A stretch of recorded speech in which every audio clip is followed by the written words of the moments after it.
100K. Yeah.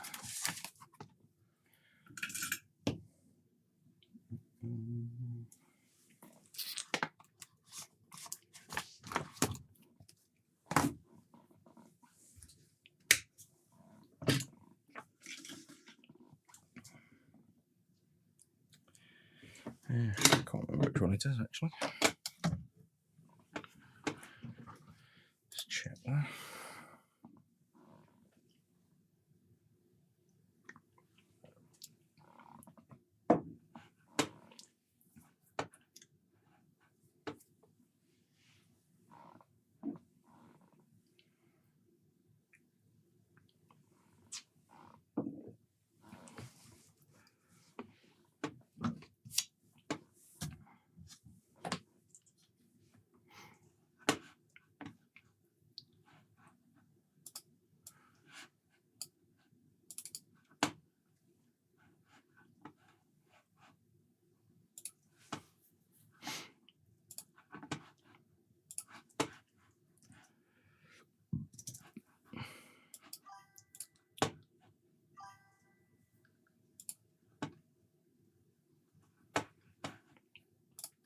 We are working on, well, we will be in a minute, a Mega Drive 2.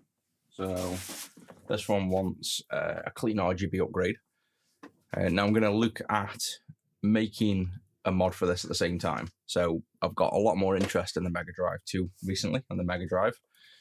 And I don't really focus on them. So the camera's blurry again. See if it'll refocus. No, is that apparently what we're doing this morning? Just zero focus camera. There we go. So yeah, I've got a mod, a universal CleanRGB that'll fit this, but I want to make an easy drop-in mod, like no wires. So as I'm doing this mod, we'll figure out how to invent the new one, basically like an easier install version.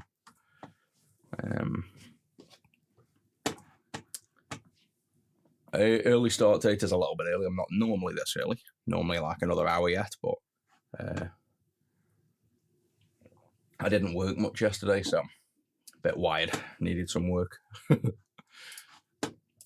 just going to fix up this last prototype clean power for Saturn, then we'll jump on this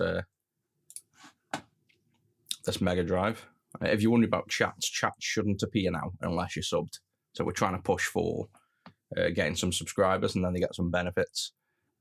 Mainly chat will only appear for subs, so it's like easier for me to focus on work, and I can only look at the subscriber chat as I'm going, and then I can just pause and look at everybody else's chat after, so it doesn't get too distracting basically. So if you still want your chats popping up on stream and getting answered a bit quick, you can always just sub on Twitch or YouTube now. I've enabled both basically, if you're wondering why it doesn't show up on stream now. Right, so that top one is the one that wants to change. Actually, I can probably do it on this. So this is all in production now. The only thing I did, the only variance from this example is the 12-volt rail doesn't quite come up to 12 volts. And that's not to do with the resistor divider I thought it was. It's to do with the frequency of the operation that I've set this one at. So changing the frequency changes the amount of heat it generates. And I must have set the 12-volt one a little bit too aggressively. So the 12 volt was never quite on long enough to reach the 12 volts, but that luckily is just a little resistor fix on here. So I'm going to go and chuck another resistor on the right value, 100K. But doing this without my scope is a little bit tricky because of the density of the components. But I kind of wanted to show it off on stream still if I can. But it's yeah, a little bit tricky without how close all the components are to do it without a scope.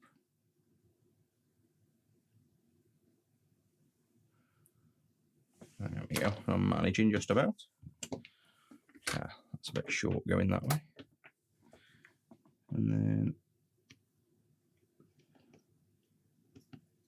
yeah, the tip of this iron doesn't pass much heat. I think that's just because of the sheer size of it and the closeness of this component. So I might have to get either more. Oh yeah, I'm making it. Let me just do this under the scope. I'm making a mess because I can't see right. So I wanted to kind of show you, but this is just such a densely packed area. I really need to see with my eyes, basically. It's nice and easy under the scope. It's just difficult off scope. There we go, done. So when you've got depth perception, it definitely helps. So that's that done. Let's clean that mess up.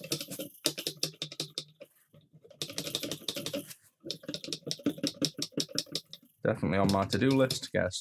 A dispenser that actually works. It's become my pet peeve at the minute. Again, an actual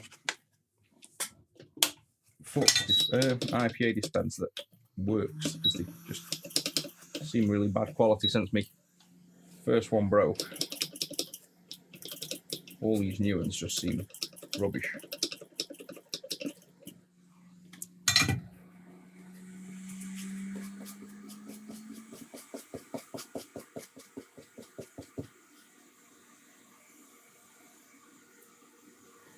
Right, so that's hopefully the Sega Saturn bit fixed.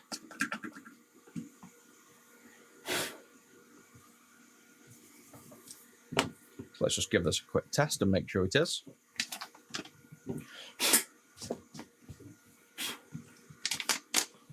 And then we'll get onto the Mega Drive.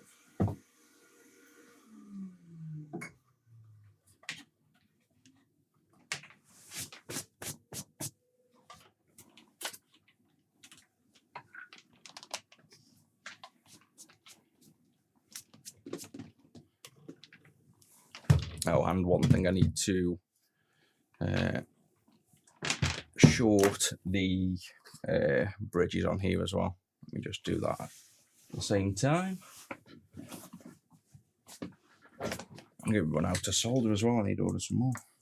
So I've put a few bridges on here as well, test bridges, in case the new feature I've made didn't work, but it does. So when you bridge these little pads, it makes the board operate at a lot less power intensity, so it's more suitable for the Sega Saturn, because this is so overkill. It can power 3 Sega Saturns at the same time. So setting these little solder bridges up tells it that it's just going in a Sega Saturn and not to be over crazy, like on steroids kind of thing, and ramping up ready to deliver 100 watt. So this puts it into more of a suitable mode for the Sega Saturn, and it runs basically stone cold then, which is perfect for obviously the operation it's designed for. So let's now test if we get, I think this is 3.3, is it? So yeah, that's 3.3. This one is set up at the minute to 3.3. Is it? Oh, there's a good catch. That's set to, oh sorry, that one's set to 3.3. That one's set to 5. And that one is set to 12 at the minute. So there you go, we've got 12 on that. Then if we turn the 12 down to 9 and the 3.3 up to 5, we should now have 5 on here instead of 3, which we do, and 9 on here instead of 12, which we do. So that's all good and stone cold. So literally completely like room temperature. I can show you that on the thermals, just so you can see.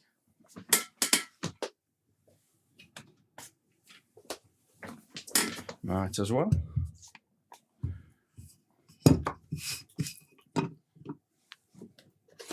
And this is an awesome, one of the best thermal cameras. This is one that Fleur didn't actually rave about and said they weren't, you know, they didn't really sell much of this, but to me this is the best one they actually sell, especially for the price point.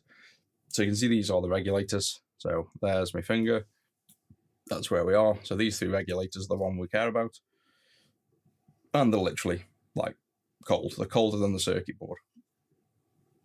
And then the hottest thing on the board is actually a LED resistor. So that shows what it is. That little resistor that powers, you can't really see it on here. Let's get it on the overhead.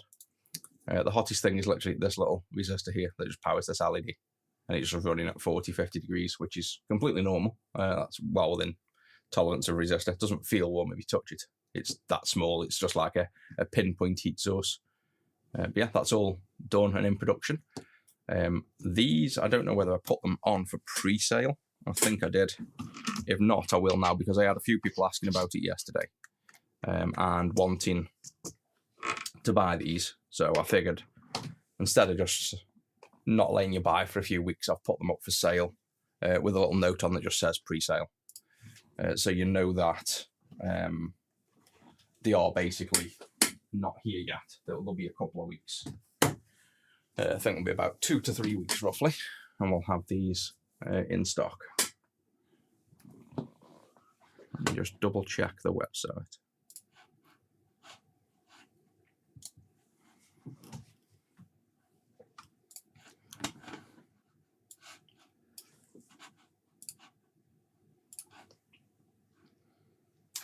Yep, so they're on the homepage of the website, and that's these exact ones you've seen. So if you went to retro6.co.uk, you can see them on the direct homepage, basically.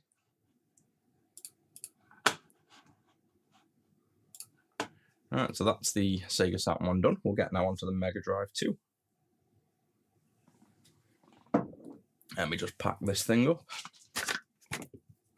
And these are going out to 2 customers. We've already got 2 customers on hold, so they're going to get the first versions of this brand new board. Short of one other person that actually had an earlier prototype to test for us that it works on mods like the Saru and other things. So this has been fully confirmed working by a few people now.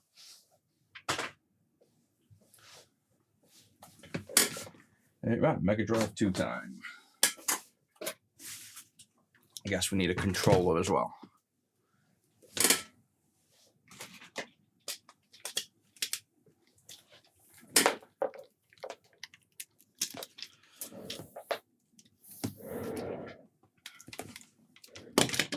And this is, the customer says it's fully working.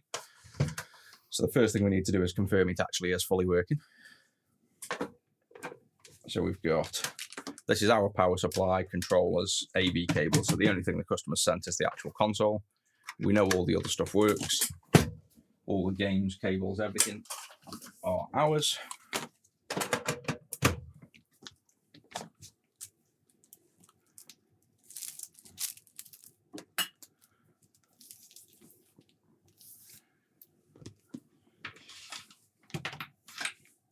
And then if this works, we'll be able to play a little bit of Sonic. I haven't set it up through the CRT yet, so I'm going to have to play on the live stream, which is slightly laggy, but it's certainly doable. So HDMI into, we're in through the retro scaler 2X in this instance.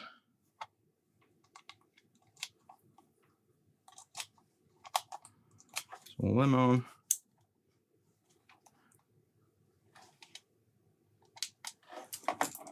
That's all powered up there. So if we bring up the HDMI, I believe, I don't know, it doesn't show anything until it works. Yeah, there we go. So that's now booting up. Let's see if we get Sonic.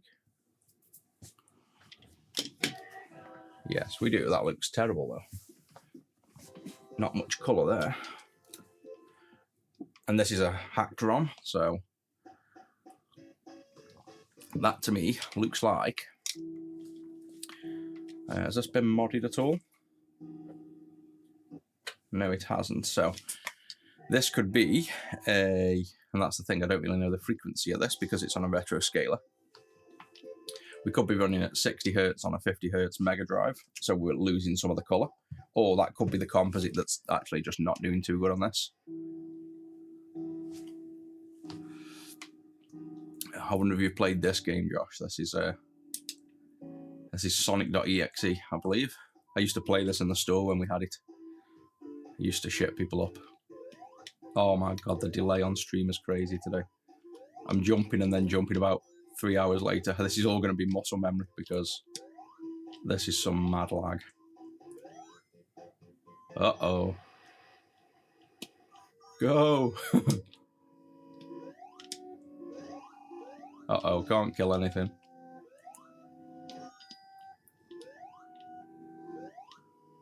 Everything's indestructible. No.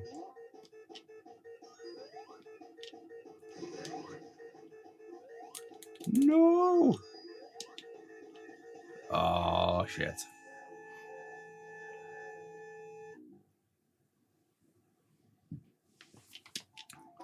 Well, I think it's working anyway. So what we need to do is, well, I say working, you can see the colour slightly off on composite, but the customer's having RGB, so this doesn't matter.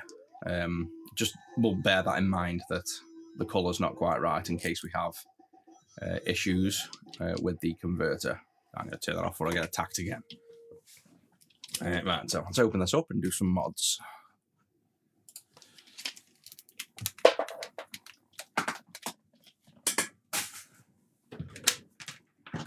We'll keep the power up there. We'll probably need him again to test. We will probably keep the composite plugged in and just move the wire out the way.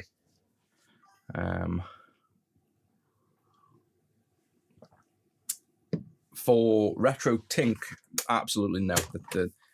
Everybody seems to like Retro Tink. I own all of them, so I'm not like biased and just don't like them. I own every single Retro Tink they've ever made. Don't even use them. Zach used one last week again. We thought we'd give it another try. Very first thing we did, a Sega Saturn. Plugged the Sega Saturn into the Retro Tink 5X. Worked at first. Then we did a bit of work. Come back, like not on the console, just like carried on working.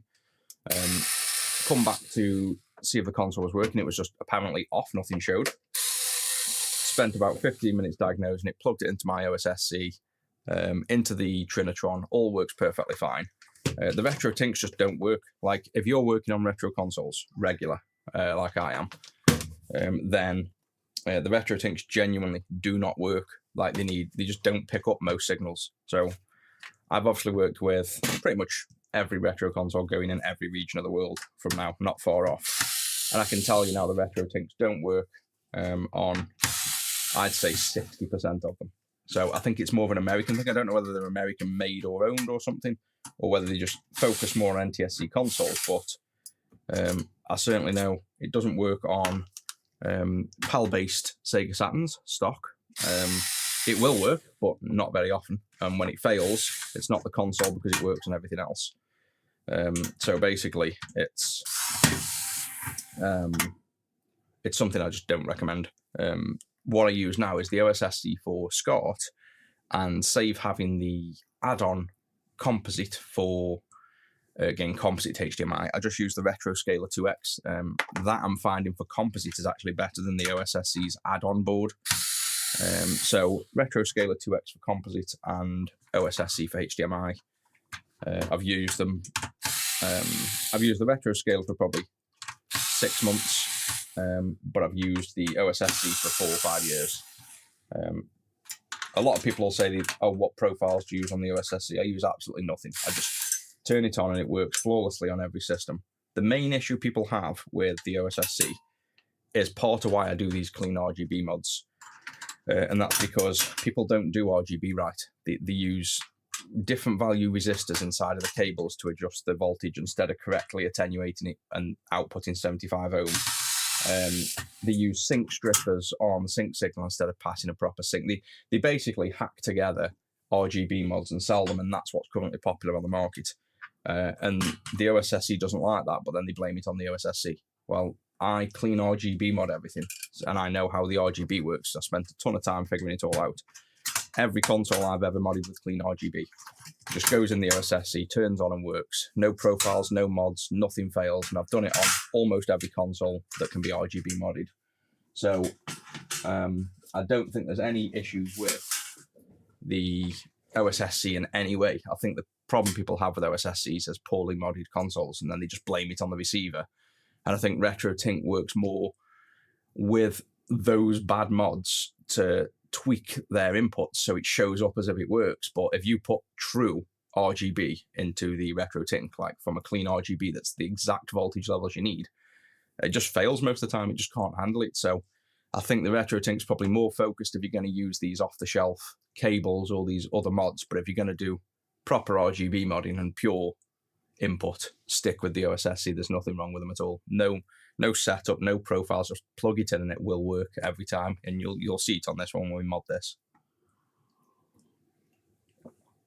Hey, welcome in, Hugo. The chat for subs.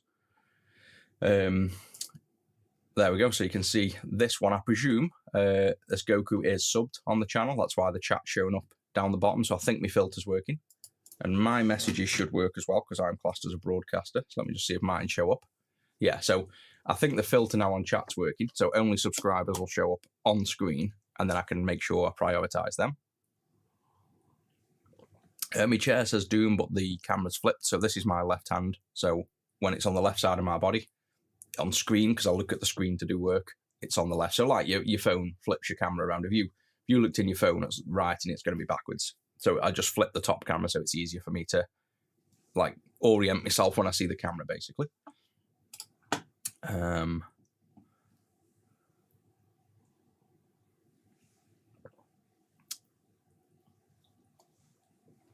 That's one coffee down.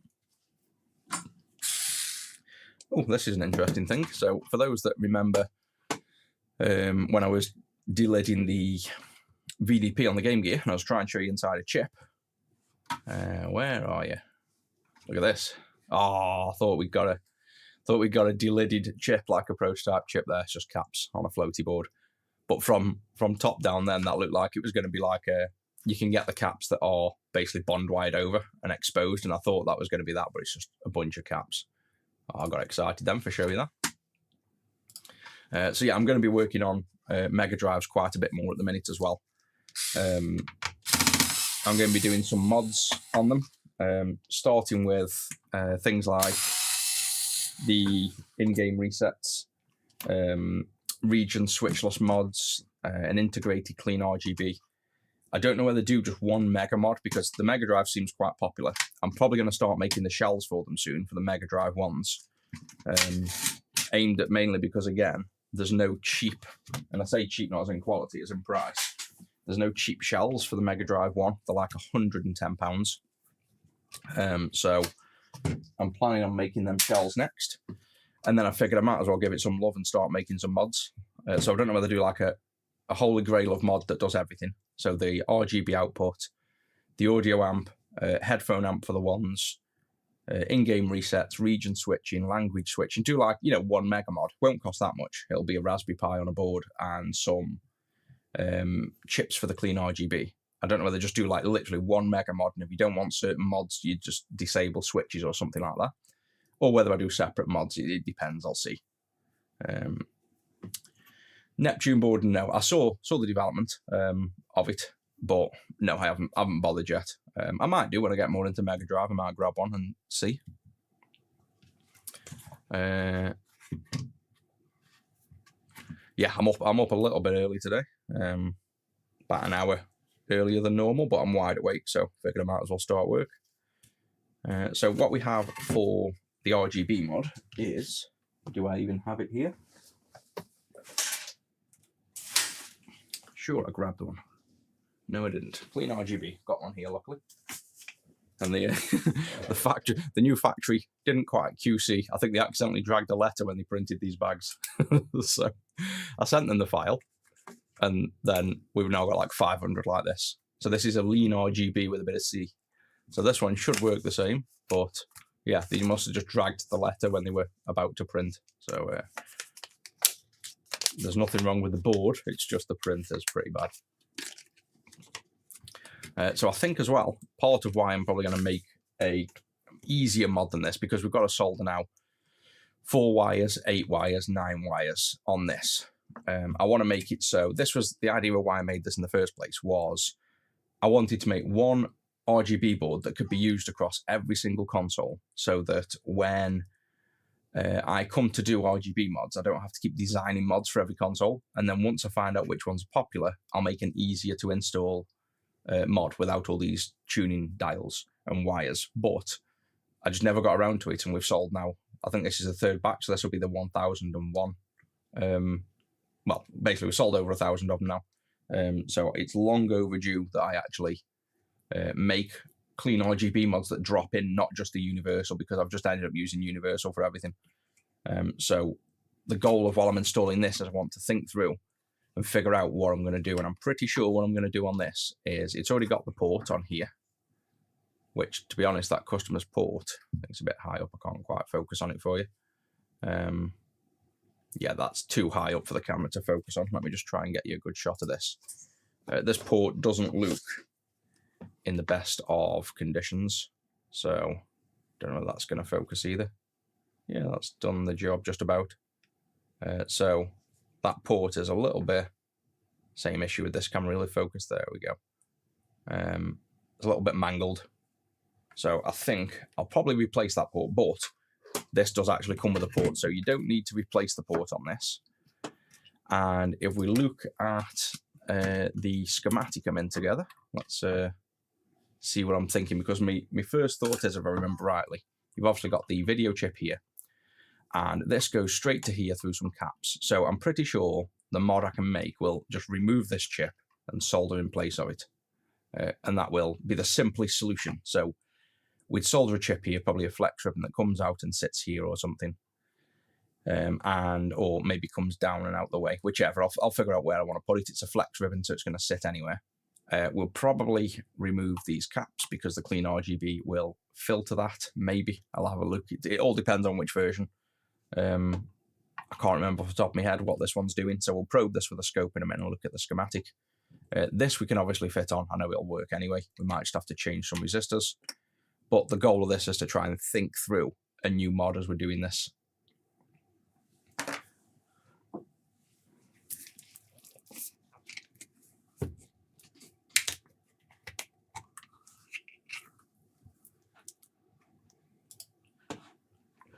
So let me just pull up the schematic for the Mega Drive 2 and let's familiarise ourselves with it.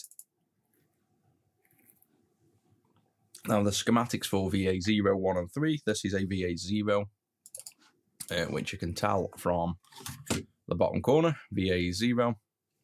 But you can use the schematics for most of them, it doesn't matter too much, they're all pretty much the same.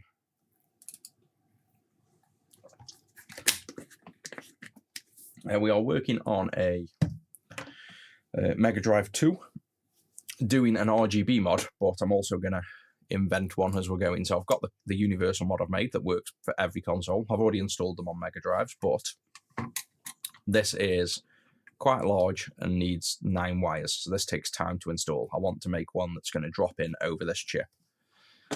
So we're just going to look at the schematics together, and I'll guide you through this. If you want to start seeing these as well, these kind of talking you through how to make mods, I'm going to start doing subscriber only streams specifically. So that's what the sub goal is at the top. I'm going to start teaching you how to, do soldering hardware mods. It's something people have asked for a while. So I'll start doing that once we get some. Well, to be honest, we've already got enough subs, so I'll probably start doing them in a week or so. Right, so move this slightly out of the way. There we go. So this is the schematic. This is just paper schematic. So these are scanned in from the originals. And we are looking for, there we go, this will be the chip. So we have the MB3514 or the CXA1145. In this case, it's the MB. They obviously do very similar things. So there might be variants in the voltage levels or filtering, so we'd have to confirm that when I make a mod. But you can see basically the RGB comes from, it gets pulled up to the 5-volt rail through these pull-up resistors. The signals come from, obviously, the only real chip on this board. So if we looked at the board, this is why it's so simple, really. You have a 68K up here, coprocessor for, I believe that's for playing Master System games or audio. I can't remember off the top of my head what that one does. But that's just basically a normal processor. And then you've got the single custom ASIC in terms of this Mega Drive 2. So this basically has to do almost everything. So this will be generating the RGB signals, pretty sure, and that'll go straight up to here. So there's not much in between them two. That goes up. The RGB signals are pulled up, and then there's the resistors we've seen, which are these ones here. So R62, for example, a 4.7K and a 50. R58 is a 1.2K pulling to ground. So they're basically voltage dividing the RGB. So there's RGB coming out of presumably that ASIC, then gets voltage divided at this point. So when it goes into here, it's slightly lower. So we could tap off it on the inputs, which makes sense because we're going to remove the chip. So we want to tap off it on pin 2, 3, 4, and 10 for the sync input. So that's simple of where we pull it in. We could tweak these resistors if we wanted to, or we could just remove these resistors to get full voltage. It all depends on what voltage level we see and what we want. And then the output goes directly to the port with no capacitors apparently, which is perfect for us because our CleanRGB doesn't need it. And the sync in also goes straight to the port. So the only problem with sync is if we want to pass it through a CleanRGB, which might help, we'd have to cut a trace. There's nothing between C-Sync and this chip. So removing this chip won't change sync. So that's something to bear in mind. We might want to remove and disconnect the C-Sync wire if we see dirty signals, because if the sync isn't attenuated right or cleaned, you could get a bit of noise on the video signal. So it's pretty simple. Pin 2, 3, and 4 are the inputs. Pin 21, 2, and 3 are the outputs, and we're going to leave sync for now. Audio already goes to there as well, so it's a pretty simple mod. We shouldn't have any issues here. The main thing is looking at the voltage and making sure we know what to do.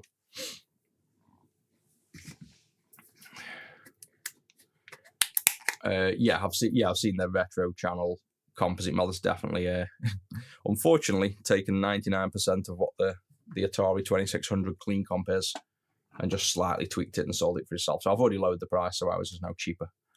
But yeah, you get people doing that all the time. You can't stop people making mods. Like, there's people that made RGB mods for this before me.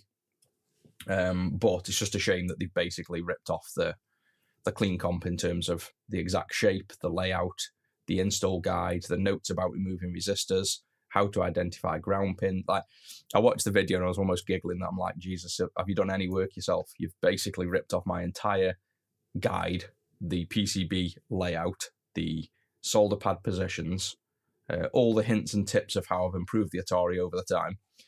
And then just, you've changed the design of the video processing signal, but that's one part of 8 other parts of the entire mod. You could have made your own, put it somewhere else and designed it yourself, but no, that is 100% inspired by my design for sure. But like I say, ours is now the cheapest one anyway. So not too fussed. It happens all the time. I always get my stuff ripped off. So the only decision here then, we need to go on pin 2, 3, and 4. And I think I even have on the wiki the guide for the CXA1145. Yeah, I've got it buried in a section on the wiki at the top that's just literally CXA 2075 upgrade, but with CXA1145. So in here, we can see the pin out for the CXA1145, which is the same chip as this MB. So we know here pin 2, 3, and 4 we can see easily. Pin 5, like the other side, rather straight through, is the output. So we can just look at this chip and know that quite simply, just by looking at this, we can say RGB and then the output RGB. So that's simple. The customer doesn't mention they want to keep composite on this, so I'm going to presume they don't. We could, if they want to keep composite, keep this on. All we'd have to do is lift or cut these 3 traces here. So all you'd have to do is literally blow out these 3 traces. So I might, just because they might want composite, let's just cut through them traces. We could also lift these pins. So in fact, let's do a non-destructive pin lift instead. But that does make me think about if I'm going to do the mod. I was originally just going to remove this. If we remove that, I'd have to integrate composite in as well. So yeah, I'll think about that. Let's get started on this mod first and we'll think that through. But I've obviously done the clean comp, so I can remake composite as well. So if we did a CleanRGB board, I'd still like to just remove this chip for simplicity, and then we might integrate a composite. Oh no, it's not generating composite at all. No, I think, I think we'd recommend that the solder to these pads here and either cut them traces or lift this out and bend the pins like we're doing. I think that's what we'll do, and then we're not removing composite for no reason.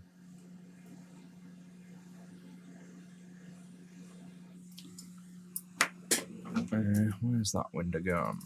There.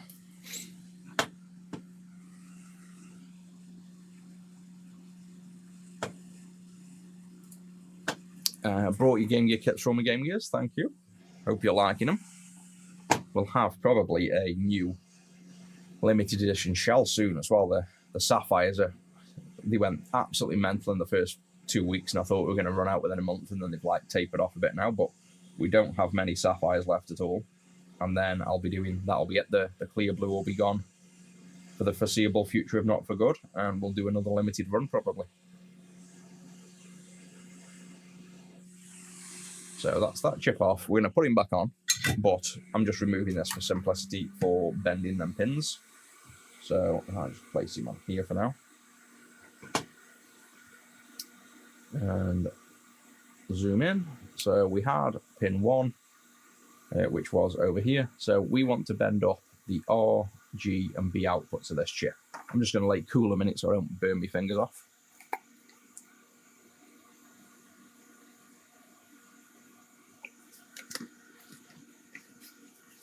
And I think that's all we need to do. Once them pins are bent up, we can solder the wires to the CleanRGB. So we'll have to find a spot for that.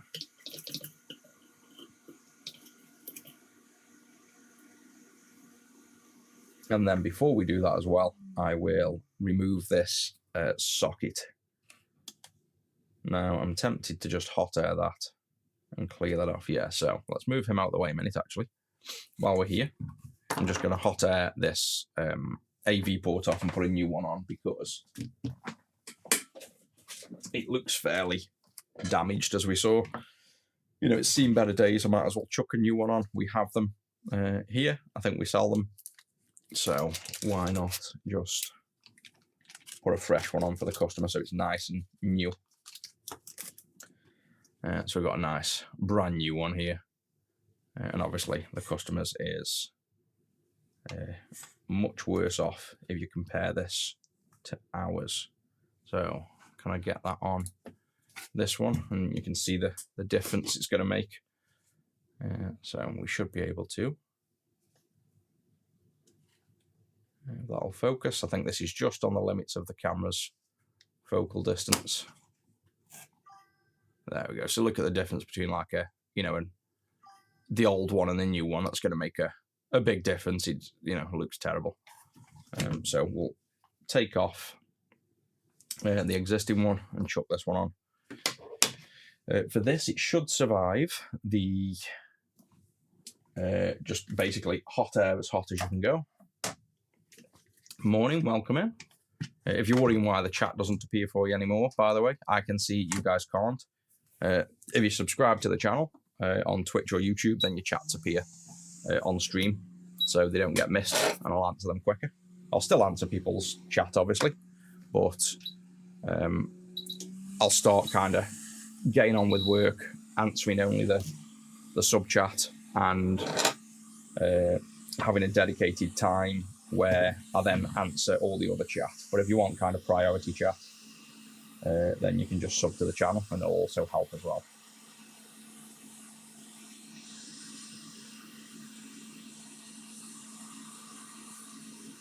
So I'm just going on this now with literally 500-degree air and 100%, 120% airspeed. So as hot as the hot air goes. And this is just to get the solder to melt as quick as possible without spreading the heat to like the DC jack and stuff. And this should come off, basically just fall out.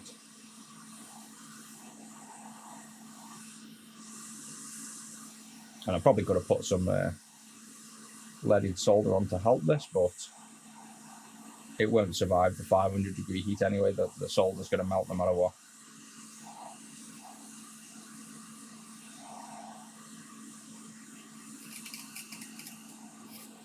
So there we go, that's started to come loose. There's just the ground connection at the front surviving at the minute.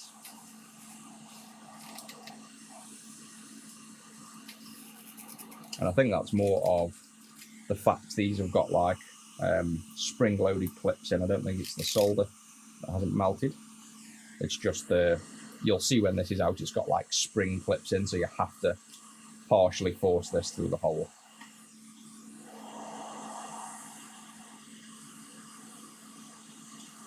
Yep. While this is toasty, I'm just going to desolder pump this. Just have to bear with me. I'm not going to change camera for the sake of 2 seconds of. Well, I can probably, while it's this hot, use desolder wick just to clean these holes out a minute.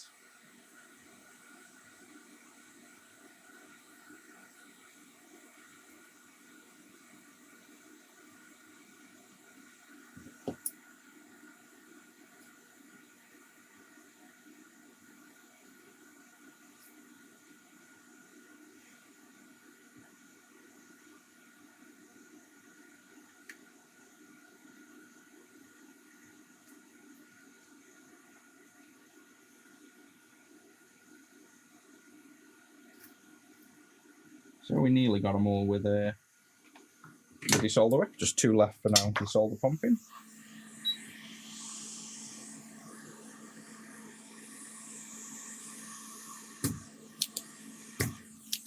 There we go.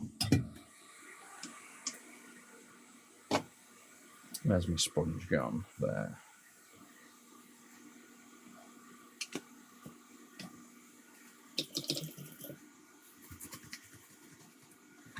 And then if we now look at the board and the port, you'll see hopefully some work you approve of. So there's the port, all removed, no damage to traces, nice and clean. The other side we haven't actually cleaned yet, which is here, but you can see clean and no damage. And then the original port from a customer is here, and this is why you have to pull. See these tabs here? This one's got a spring on, so you have to kind of force it through, basically. This new one doesn't have a spring, it just slides through like a normal port would, but this is why this one had to be pulled. But you can see the quality difference there. The new one's going to be nice and clean and has proper round pins. This one had square, but these fit the cables, you know, nicely. So we'll get that one out of the way. There's nothing we have to mod, we're just going to put this back over the board and into the pins.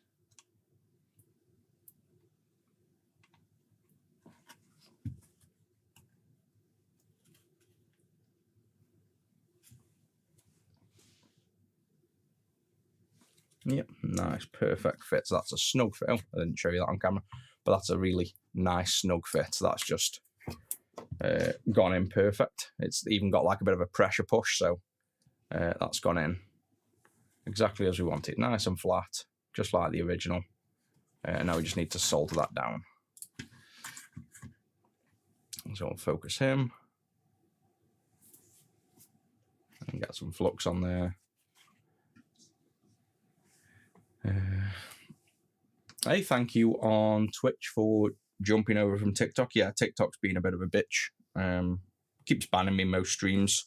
And to be honest, I've only just noticed that Twitch has grown massive. I had like five followers, are they called, on Twitch. I don't even use it that much. And we've got like 150 now. I haven't even been paying attention. So I've enabled like the same kind of subsystem on Twitch as YouTube. And then when I do subscriber-only streams, they're going to be on Twitch and YouTube at the same time, basically. So, yeah, thanks for jumping over to that one.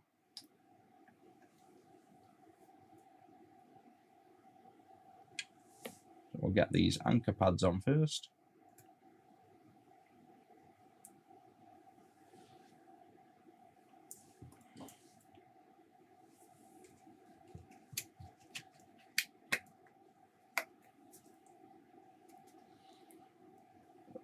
Yeah, thanks for jumping over as well from TikTok to YouTube. It'll definitely help us. I think the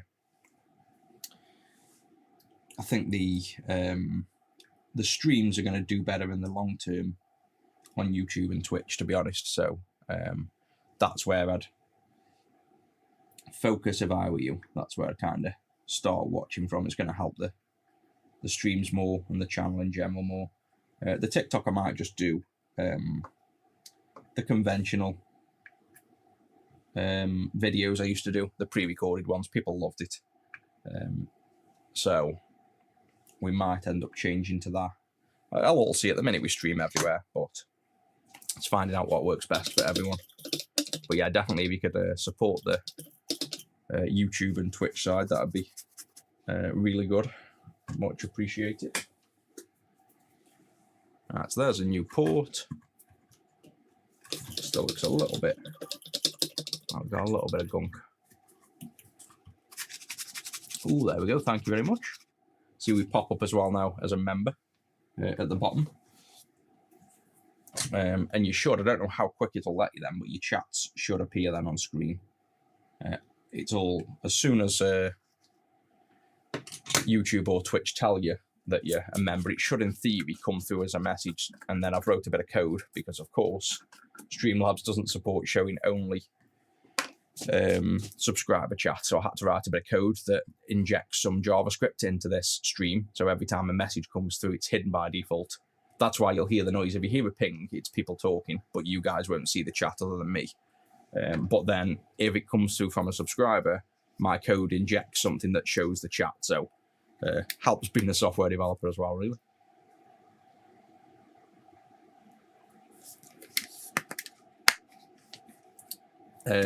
On a subwoofer or potentiometer, normally they will be, the most common is 10K, but ideally I'd look for either schematics or another pot on the board that's similar, or have a look in another instance at where the pot goes to, what it connects to, and then find the data sheets of the things it connects to.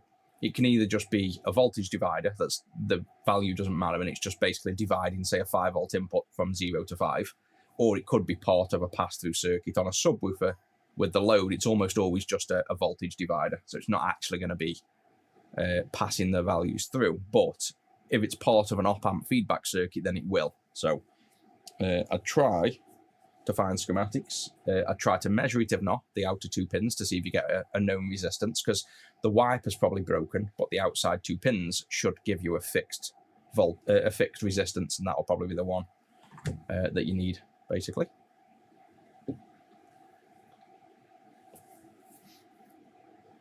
Yorkshire or Leeds? No, I'm a Stokey, so Stoke-on-Trent. That's basically below Manchester, above Birmingham, is how I always used to explain it to the Americans when I worked over there. Everyone knows Birmingham, everyone knows Manchester. We're right in between the two, is basically what I tell everyone.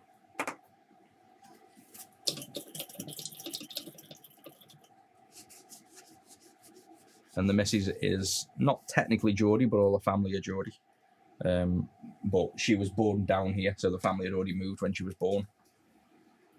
So some of the things I'll say you might wonder as a Stokey what the hell it means. And it'll be some Geordie phrases that I've just picked up with the wife and don't even realise they're not Stokey phrases. Right, so we have the, this is the RGB chip, the built-in one. So we got the red, green and blue coming in here, and we got the red, green and blue coming out. We want to preserve composite, so what we've done is we've lifted this off the board from here, right by the AEV port, and we're just going to bend these 3 pins up. Instead of cutting these 3 traces here non-destructively, we're going to bend these pins up. So we'll just tilt it up, get the tweezers, and gently do that. So all I'm really doing is pinching the tweezers. These are super soft legs, and that's completely non-destructive. We're not trying to poke and bend, and now we can solder that back down. Just a nicer way of doing it, I think. And then if the customer ever wanted to revert this mod, there's nothing stopping them. They don't even need special tools. They could just push them pins down and solder them back on. Turn this heat way down now. We're back up to 480 and 80. There we go.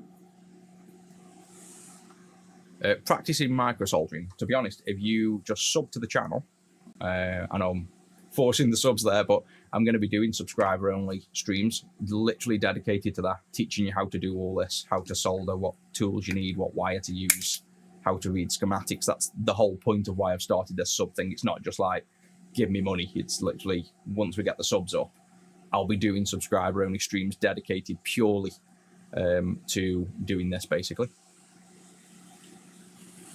Where in the States was I? I was originally in Duluth. And then, like, as in, I had a business partner over there, so we operated and they lived in Duluth, and then we moved to Superior. And the funny thing was, I don't know if I've said it on stream before, but I'm absolutely terrible with geography and dates. So when I was first going over there, I was flying into Duluth on the little shitty Cessnas, like you have to take a mini flight after over into Duluth. I'm sure you probably know of it. And when the business partner moved to Superior in Wisconsin, I went into flying, obviously, on my own, younger than I am now, flying first class. Already went to Amsterdam as a drop over, not to get weed or anything, I don't smoke. It was just literally a cheaper flight. So if you go from Manchester to Amsterdam on a quick flight and then from Amsterdam straight over, it's cheaper. So young lad, flying first class, big spiky blonde hair, always get pulled up by security, every time, 100% of the time get pulled up. Ask me where I'm going. Well, I don't plan ahead. I literally plan the day. So I wake up, I've got Fly America, where am I off? I'm going over to the business partner, get to the airport security. Where are you going? Duluth Superior. Which one? What do you mean, which one? I thought they were the same. It's because we were in Duluth and we moved to Superior. And that's how much attention I paid to where we were going. So that was it. They were super suspicious, took me in a room. And then I got to know I knew the investigator there, because that's how many times I got pulled over. He never remembered me, but I used to go in and go, "Oh, hey up, Jeff." Can't remember what his name was, but I'd be like, "Hey up, Jeff." He's like, "Do I know you?" I'm like, "Yeah, you pull me up like every 3 months. We're in this room every 3 months." And he had no memory of me, but I could literally remember all the staff there, all the investigators. It's crazy. And I still get pulled to this day when I'm flying anywhere now, especially to America. I'll get pulled up for it. I'm always just getting bag searched and everything. They just don't like me.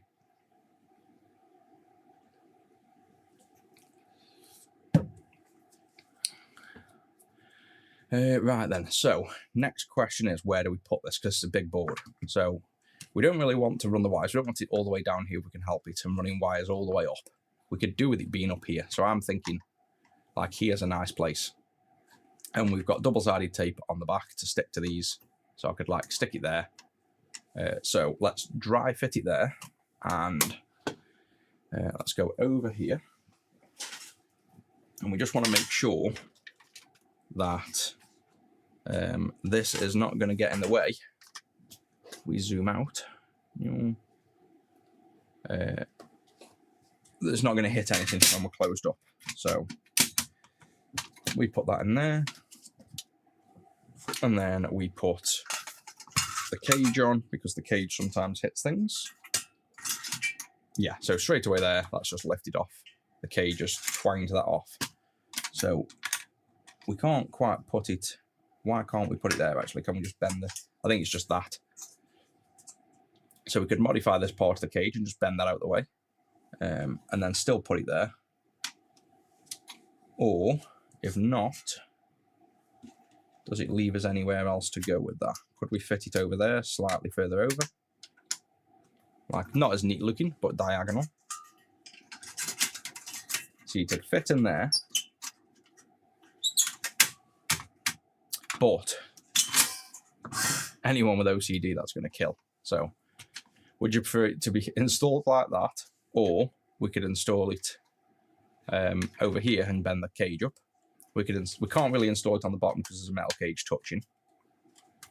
We could take this cap off and use a ceramic there to put this flat, which is probably what we'll do, I think. So obviously this is going to be designed to work like be a drop-in mod. So this is something that's more of you'll only have to do this because it's the universal mod. So let's take this cap off, I think.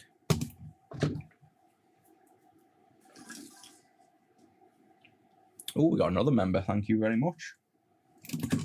And then, like I say, see how long it takes until if your chat messages then appear, because they should appear fairly instant once you remember on the overlay, and I'll notice them more then. And what do you guys prefer in terms of YouTube and Twitch? Like, what's your preferred kind of platform? because they seem to be the two main ones for streaming, really. But I had nobody on Twitch when I started streaming probably a month ago. Never paid any attention because the views are, you know, are low basically on Twitch. And then when I looked the other day, I've actually got, like I say, 150 people on there now. So I've realised I should maybe start focusing on it, because it does seem like a really good platform for the streaming. But I know people a lot of people I see seem to stream on one or the other, or focus on one and then post highlights on the other. I don't see many streaming on both. They seem to have like a preference.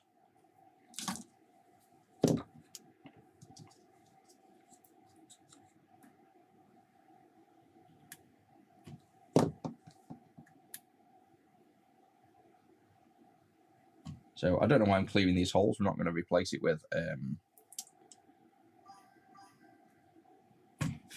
another aluminium. So that was just literally autopilot there, clearing the hole out ready for a cap, and we don't need to, because it's going to be a ceramic cap there. That's just a bulk capacitor. So let's clean the flux off first though.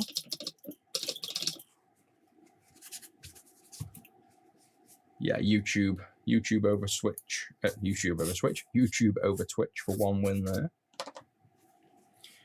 Now, this is just a 10 microfarad cap, so we will replace that with up here now, 10 microfarad, and you can go higher on this as well. I'm going to put a 22 on. It's just a bulk cap for this 68K processor, so the 10 isn't important here. There we go. The cage hasn't been trimmed now.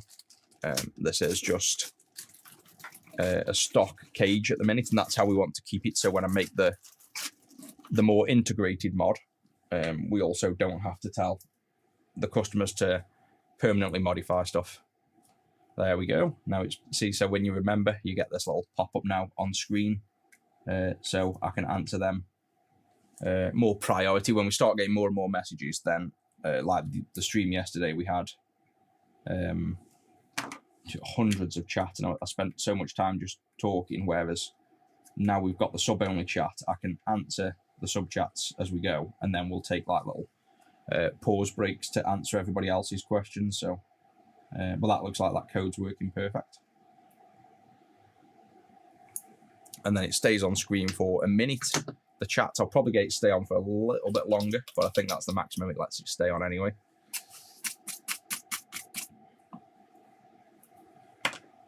It's also good because if the subs are answering questions from other people, everybody sees the answer as well, so it's quite cool. Works in my favour as well. I don't have to answer as many questions.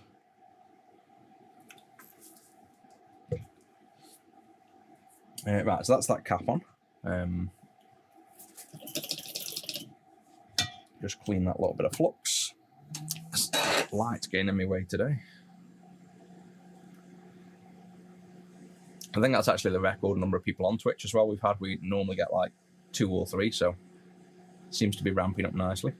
The sub count doesn't look like it updates super often either. I think you have to wait a day for the sub counts to update. It's like a slow thing that you evaluate at the end of each day. But I think we've already had like 2 or 3 people sub today, which is awesome.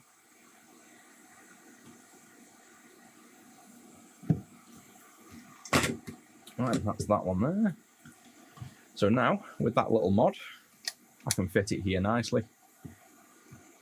And we want to do another dry fit test to make sure we get the position right. So I'm going to stick it, say, touching. Nope, a bit too zoomed in for you guys there. I'm going to push it over to hit this, so I've got a kind of reference point. Say potentially there, maybe to the bottom of that black there, just so it's got some kind of positional accuracy. And then we're going to put the cage over and see if anything hits. No, perfect. And you can see in there, probably if I go to the side angle, you can see the mod nicely sits there as well. So again, I'm going to be making an integrated mod for this, but you can see He sits nicely in there, and then when you take this off, it's under there. So nothing is going to hit here. So we're safe to stick it down there.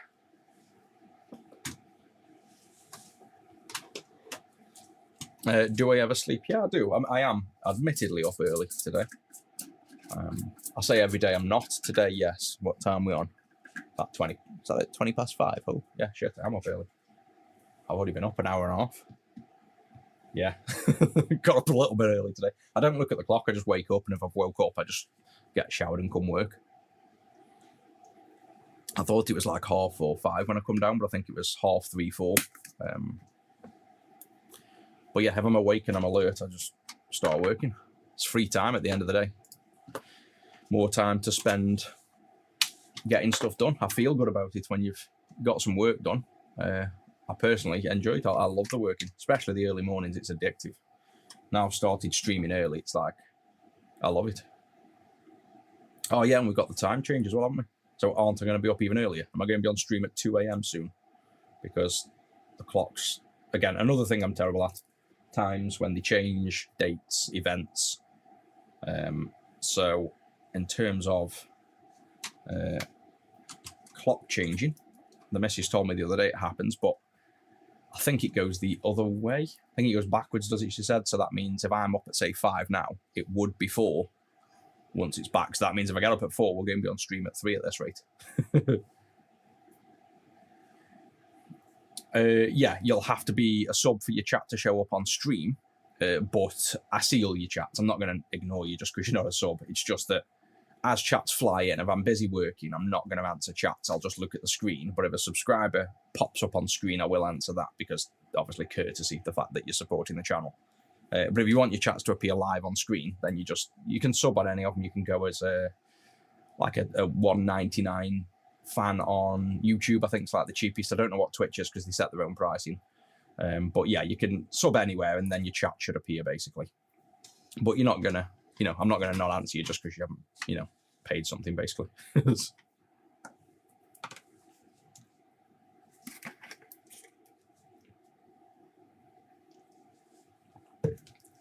All right, so now the way the CleanRGB Universal works is we wire in red, green, and blue. We can use sync, but we're going to bypass it because it already goes to the port. We're going to see if it's good enough.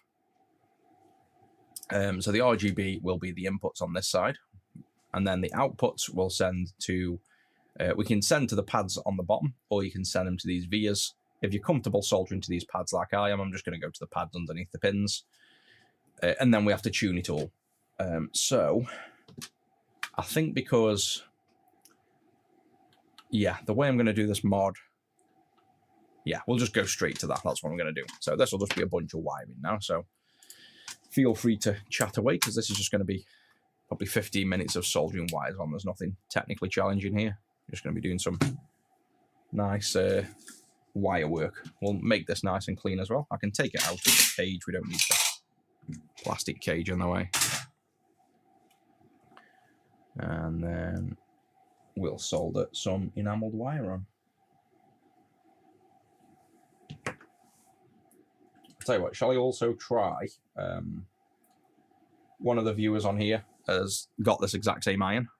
So my newly purchased uber cheap soldering iron here, which to be honest is working good. But they have said check the other tips work. So we've got tips on here, 3 different size handles that have smaller and smaller tips. They've said do actually check that the other handles work. I just put them away because they've brought the exact one and one of the handles didn't work and they struggled to get it replaced. So even though I rarely use the other handles, in fact I probably never do, let's just check that the other handles do work. Where have I put them is the question? Down here.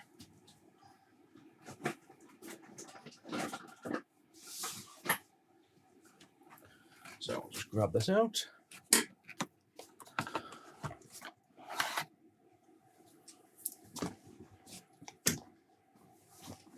Oh yeah, I wash them as well. I put them in the dishwasher still.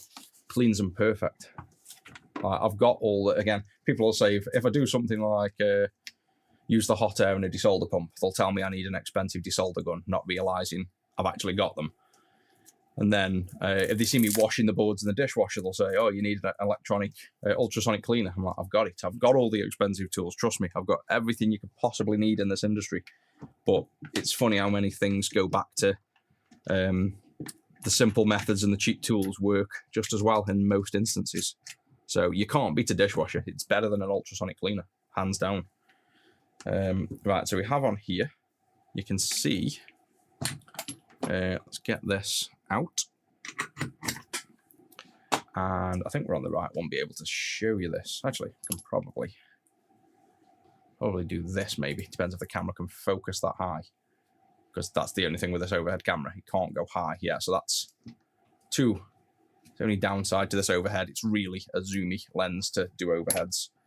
But we've got 3 tips. If I put them in order like this, and then get this camera, which is a bit better for the zoomy zoom stuff, you can see we've got 3 different tips there. So you can see in the holes, you've got the smallest. This is a C210. This is a this is a C115. This is a C210. This is a C245. So the one I've got plugged in at the minute is the smallest. So this is the C115, I believe it is. So in that case, if that's the one, we want to find the tips out of here, which they'll be in a tiny tub as well, because the smallest one has micro tips. So I could have a go at soldering with them. I don't need or use the super small one. So you can see we've got on the tips, move this up out of the way a minute, focus down to there, zoom out a little bit. So we've got the C210s, the C245s. So I use the C245s, and we should have small ones are in tiny tubs. So like here, this is the C115s. Most people think when they're doing soldering like this, oh, you need these tips. And these are, baby spade. I might try them. That's cool. Where's my full-size spade? Is it still warm? No. So this isn't a medium. This is a medium tip, but we've got baby tip. That's quite cool. But the problem you'll find with these is, I've tried them, you don't get enough heat. So it struggles, like you're there forever on pads to get them to flow, especially if you're then trying to do anything on thick pads. They're good for really tiny work, but I can do the really tiny work with the massive tip, so I don't have much use for the smaller ones.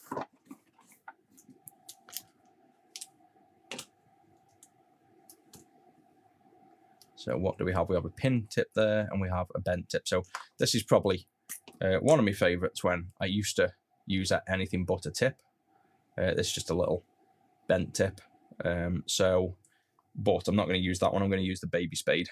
Gives it a better hope of working as well, because it's actually the biggest tip I've got with the C210. So let's give this baby one a go, see how it performs.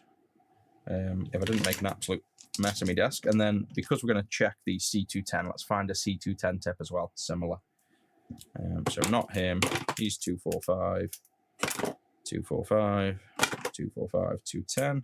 There we go. So we've got this tip as well on the medium. So I'm just going to keep the test the same, just use a different size spade. So we've got baby spade, slightly bigger spade, and to be honest, the tip looks almost identical there. And then the spade I'm using, which is just the medium one for the one I'm using. There's an even thicker one, which is this one. So you can see on the bigger one, you can go from small to large, whereas on the little ones, these are the biggest tips you can actually get. So we'll go with the biggest tips, because I know the biggest problem with the smaller tips is simply heat transfer. You can't get enough heat through. So we'll keep that one plastic tub, keep that one plastic tub. Put all these away. So I've got some desk space again. And this one is the smallest one we'll start with. And we'll attempt to attach these wires, I guess. So we'll put this baby tip in. The handle's nice. It'd be nice if it worked, because the smaller tip is more helpful. But I just know this doesn't typically work. Like, you just don't get enough heat transfer.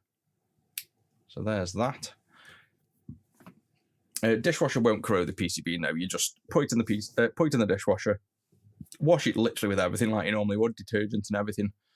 The hot water and the detergent get that hot, it just basically melts all the grime, gets rid of it all. Once it's out the dishwasher, the dishwasher sprays clean water after, so it's basically almost contaminant free. Otherwise, all your dishes would taste of soap. So that's why you kind of know it's working. Something's falling down. And then once it's out of the dishwasher, I normally spray the board with IPA and give it a rub down. That removes any further or final contaminants. But no, you won't get any issue. They come out spotless and non-contaminated and dry, basically, because they're that hot. They steam dry themselves. Yeah, I use the kitchen dishwasher, much to the missus's not delight. Right, so this is turning on. You can see a new tip as well. It'll smoke as it burns off the initial coating over the tip, so you can't really see any smoke on that at the minute, but trust me, there's a little bit of smoke coming off that. That's the same for all new tips. And the first thing we want to do is tin. That's actually hard to see with that in the way. And now I've seen a dirty desk, I've got to clean that. If my actual IPA dispenser would work. This is the second or third one I've got. How can you not even work upside down? How can you resist gravity? Stupid desolder pump. All right then. So we want to tin the tip like that. And then the first thing I want to do is strip the wire. Wow, the stream delay's a bit bad today. And you see that's not really stripped it. So that's the other thing, I strip wire a lot with this, and having a ball of solder on the end to be able to strip is kind of important. So that's managing, but that's something that if I was going to use this tip, I'd have to get used to. So it's just about done it. Now let's try soldering onto this pad. So let's treat it like it's the normal iron. Because I'm left-handed, I'm going to go on the blue first, the furthest one to the right. And then I will tack the wire onto the pad. Well, I'd probably apply some... well, I can't get used to this iron being so small because the handle's also small. 1, 2, 3. So this pad here, I've already got solder on. So that's, yeah, I think that's tin in the pad. Yeah, I can definitely tell there's less heat. Just difference in flow. That's how used to the iron I've got I am. So 1, 2, 3, tack onto there. I think that's on. Just seems, I don't know. I think I'm not used to a certain size iron and how fast things flow. This is a bit confusing. I don't know what's confusing me though. I can't tell you. It's actually, let me just zoom in more maybe. Maybe it's like my eyes. Oh, that's nice where I can see. Let's take the wire off again. So I've got a bridge. Get the bridge off. Plonk the wire down. Tack on. So it's working perfectly fine. But it's just confusing me. I don't know why. I can't get used to the... I don't know. I can't explain it. There's something about it. The handle's a lot shorter. So I've got a stumpy handle like this versus this handle that I'm used to. And that's making a difference because I can barely fit me. Like I'm on the edge there. I wouldn't normally hold it here, and then I haven't got any padding here. So the feel of it's thrown me off a little bit versus when I hold this, I've got full, I've got foam on my hand. It just feels more like it should. Plus then the, I think, is that the normal one or the massive one? I think I've put the wrong one back over there. Yeah, I have. If I put this back in the iron I've usually use, if I hold this, you can see like the tips there, whereas if I hold this, the tips there. So it's like my working distance is, I think, more the problem. I think that's what's throwing me off. My hand is nicely out of the way using this one. When I use the micro one, I feel like my hand's hitting these caps and this connector, and I'm like having to, this one I can hold here, nice all the way up. So if I show you, I think that's what it is. I think it's the working distance issue, which is big because you need it to be basically something you're comfortable soldering with. I'm spending more time thinking about why it doesn't feel right than soldering. That was like genuinely hard to do that wire just because my brain didn't want to work. So yeah, so see here, I'm trying to get in and I'm already hitting, that's what it is. I'm hitting all this lot. Whereas with this tip, you can literally hold it up here and get to it. You know, so that's a big issue, the throw of the handle. So I think the little one is out. I can't get used to that, and I don't really need to. We'll try the next one down, but this is where then, when you get to the next one down, I don't tend to find there's much difference or point in going to the smaller one versus the larger one at that point, but let's give it a try. This tip I'll get out with these, so just grip and pull. I don't trust the built-in tip remover in the iron stand. I normally bend the tips when I do that.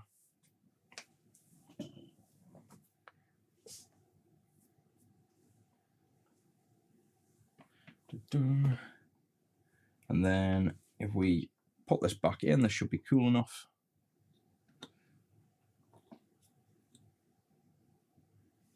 I presume you're joking there, Shane, as well. They're like two of the worst solderers on on the planet. Right, so that one's back away. We won't use that. So now we will try this tip. And by the way, I'm just demoing the tips here, just because one of the guys on this channel has also brought this exact soldering iron, and he's just wanting to make sure all the tips work because one of his didn't, like all the handles work. But I wouldn't typically use these handles anyway. I'd stick with the large one. So we know the smallest one works. Let's just cut this wire off so we don't accidentally tug anything. That can go away. So now the medium one is this one. Let's try the medium one, make sure this works. And I don't think there's going to be that much difference in this. I could probably use the medium one, but unless I really see a point in having the smaller tip, if it helps at all, which I doubt it will because I'm that used to the larger tips, I can do all the work with them, then I'll probably just test this works and go back to what we were doing. So same again, we'll do another wire on here, get a feel for if there's any downsides to this size tip. So we'll zoom back in, we'll do the next wire next to it. So first thing we want to do is tin this tip, because it's a nice new one. Put solder on, get the enameled wire. So that's now easier to strip. That strips just the same as the larger iron, so that was no problem. For the pads on here, we've moved this wire out of the way.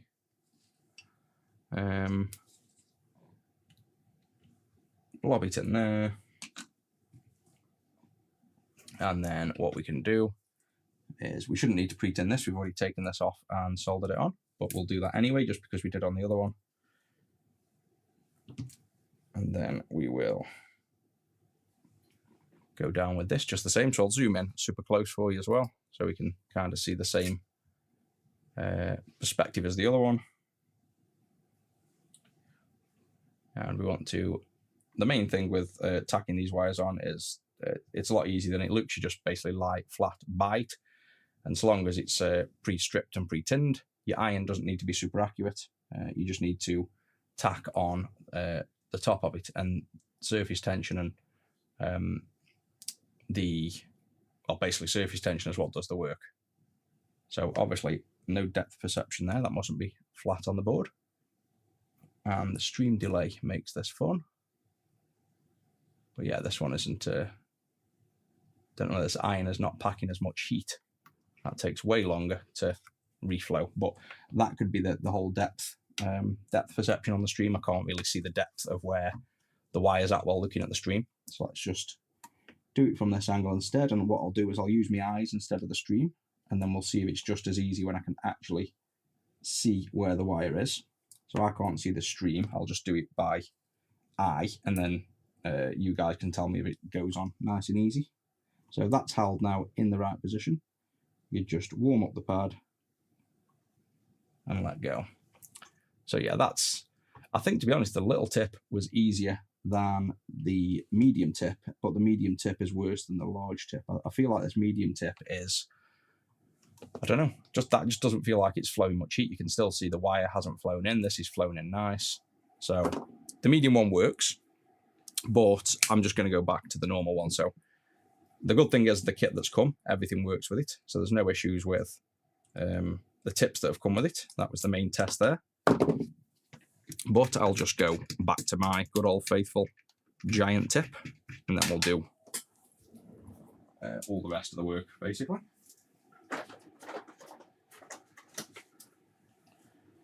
So we'll get, where is, right, the tip's already in that one, so this can go back in. And then you'll see the difference with the large tip now. I'll just reflow that exact pin using the large iron, and you'll see how easy that flows in, like you should do, I presume. So that's up to temp. I've got my giant, zoom out a little bit. Got the giant tip back on now, the one we use. And if I just take this back off, so that's back off, and we'll solder it back on just the same way. And yeah, that's gone on much easier. So yeah, I think the medium one probably did the same job. I think that's just a visual of that wire there. So all the tips work. There's no real difference in terms of doing this part of the job, just tacking the wires on. But I do think the working distance of the short iron was your big problem. So having that short iron, you could see we were hitting like this heatsink and stuff. So that's the main reason I wouldn't use the little one. Not so much, well, you'll get issues with the heat, as we mentioned. You'll have issues getting the things like the capacitor pads cleared, say. The small tips are going to struggle with stuff like that. So I wouldn't recommend anyone use the 115, but the 210 might be a more favourite one for you guys if you wanted to use smaller tips just for how you work, if you want to work with getting in between pins or single pin soldering, whereas I don't typically do that. I won't do like single pin soldering. I'll do drag soldering or hot air. So touching on single pins is not that important for what I do. I don't need to touch single pins normally. This is about the only time you'd touch single pins, and it's perfectly fine using a big tip for that. You can just press over multiple pins at the same time. So you can see how much better the big tip solders. It's like reflowed everything. And if you wanted to redo these, what you can do is, say you wanted these to look super clean, which some people do. I'm not fussed about like I've said before, the overall visual being super clean as long as the joints are solid. But if you wanted to get these super clean and bubbly looking, you can drag these wires to somewhere, say here. We can tack on, if we just dry them with hot air, you can tack them on with a bit of UV resin so they don't move, and then they're in a set position. And then you can, have we got any UV resin lying around still? I've got some green stuff. Have I got the other stuff? Yeah, I've got some here, so give you a quick demo, I guess. Get that, cotton wool board, UV light. So we're going to tack these wires in, which we'd probably be doing anyway, because we like to make it all neat. But I'll just show you kind of reflowing the... I'll say we'll show you that. I don't know if I've got any. There we go. Yeah, I've still got a bit. So this is just some clear, quick set UV resin. If we go over these components, you can easily click this off. It's not permanent, so it doesn't matter where you put this. UV light will cure this. And then these wires basically are kind of fixed in a position.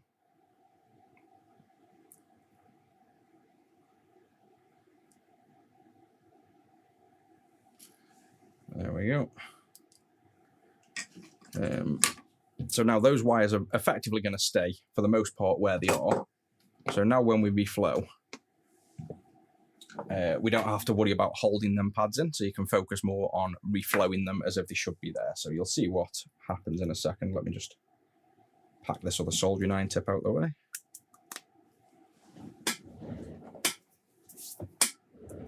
Move this wire, or cut this wire because it's no long enough. Just clean my desk up a minute. I've got quite a bit of stuff all over the desk.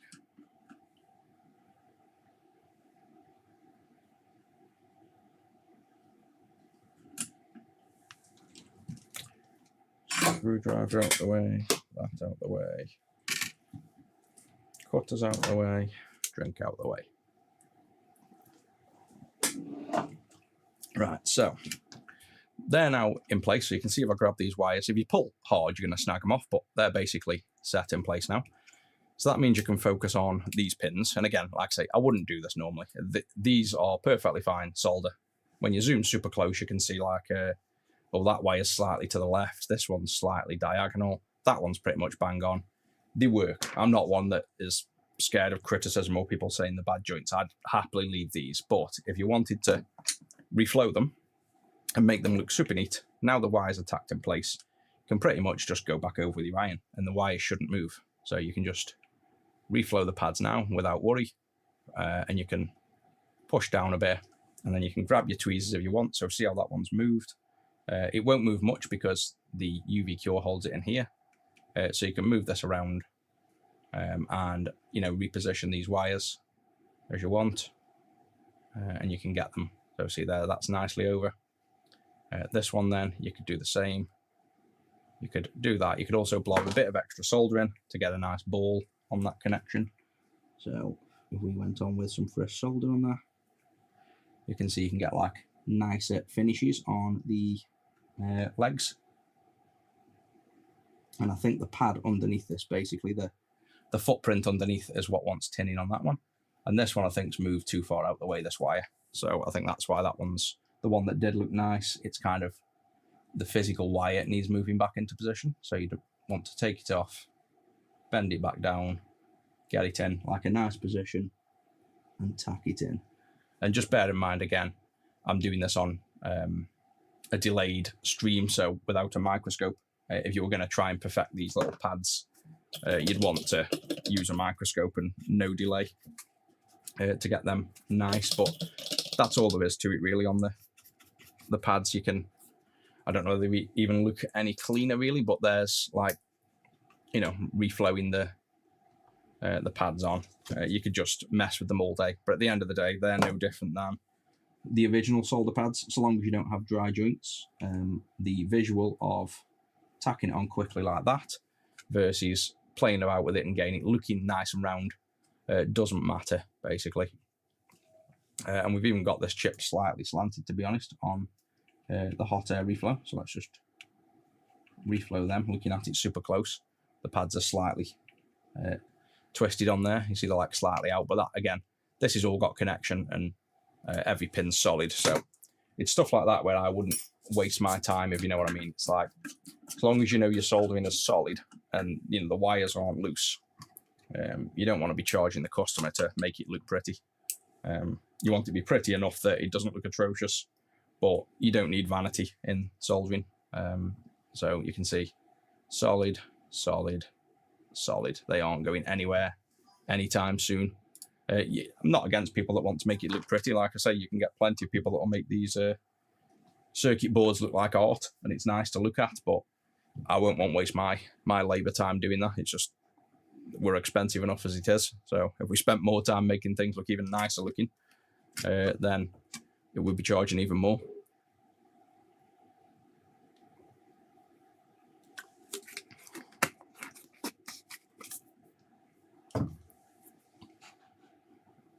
Does that produce harmful fumes? Yes and no. It's I don't know how harmful. It's mainly the fumes in fluxes that aren't great for your health. I've got an extractor in front of me and I've got an air purifier behind me.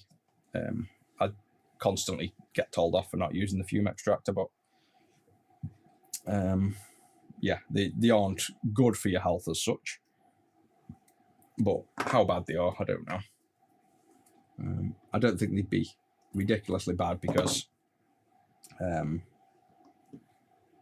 I don't know. I just think you'd have a lot more serious warnings than recommending ventilation and recommending fume extractors. It'd be, I think, a lot more forced. You know, if it was more dangerous, it's probably just, you know, an irritant and can be bad. But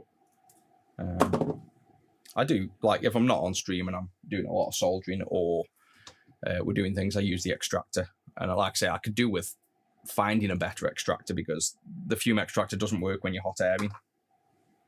So it's as good as useless if you're doing hot air, and most of my work is hot air. So that's why I tend to not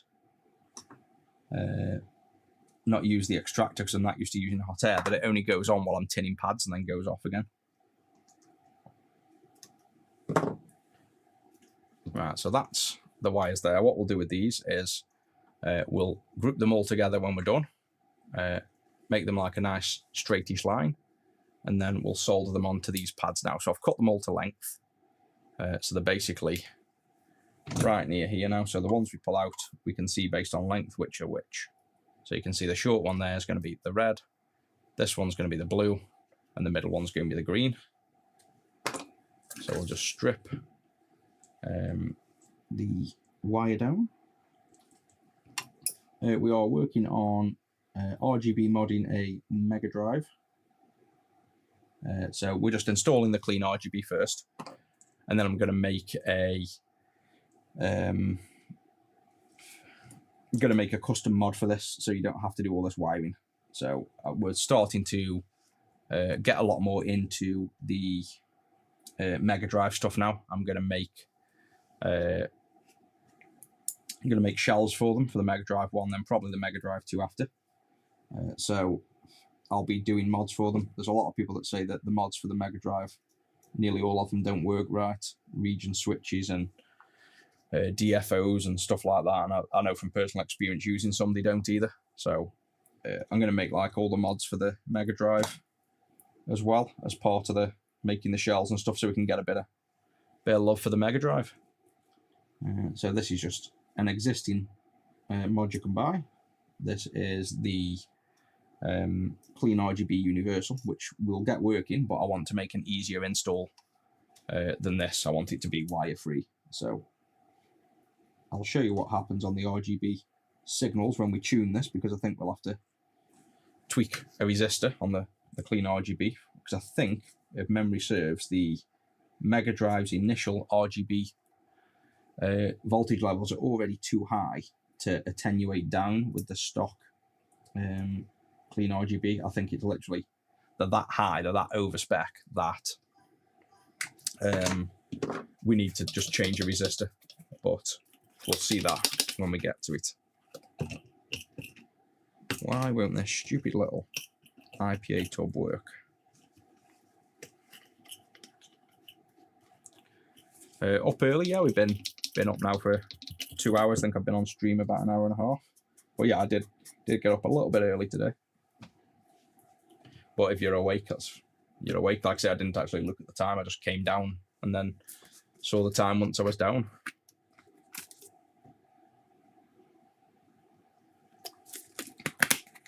Do you use Amtech? I used to. Amtech's just that hard to get hold of and genuine. But I now use this Styri, and basically it's the some of the original founders of the original Amtech. So and it's easy to get hold of. That's the key thing now. It's actually something I can buy regular because I use that much of it.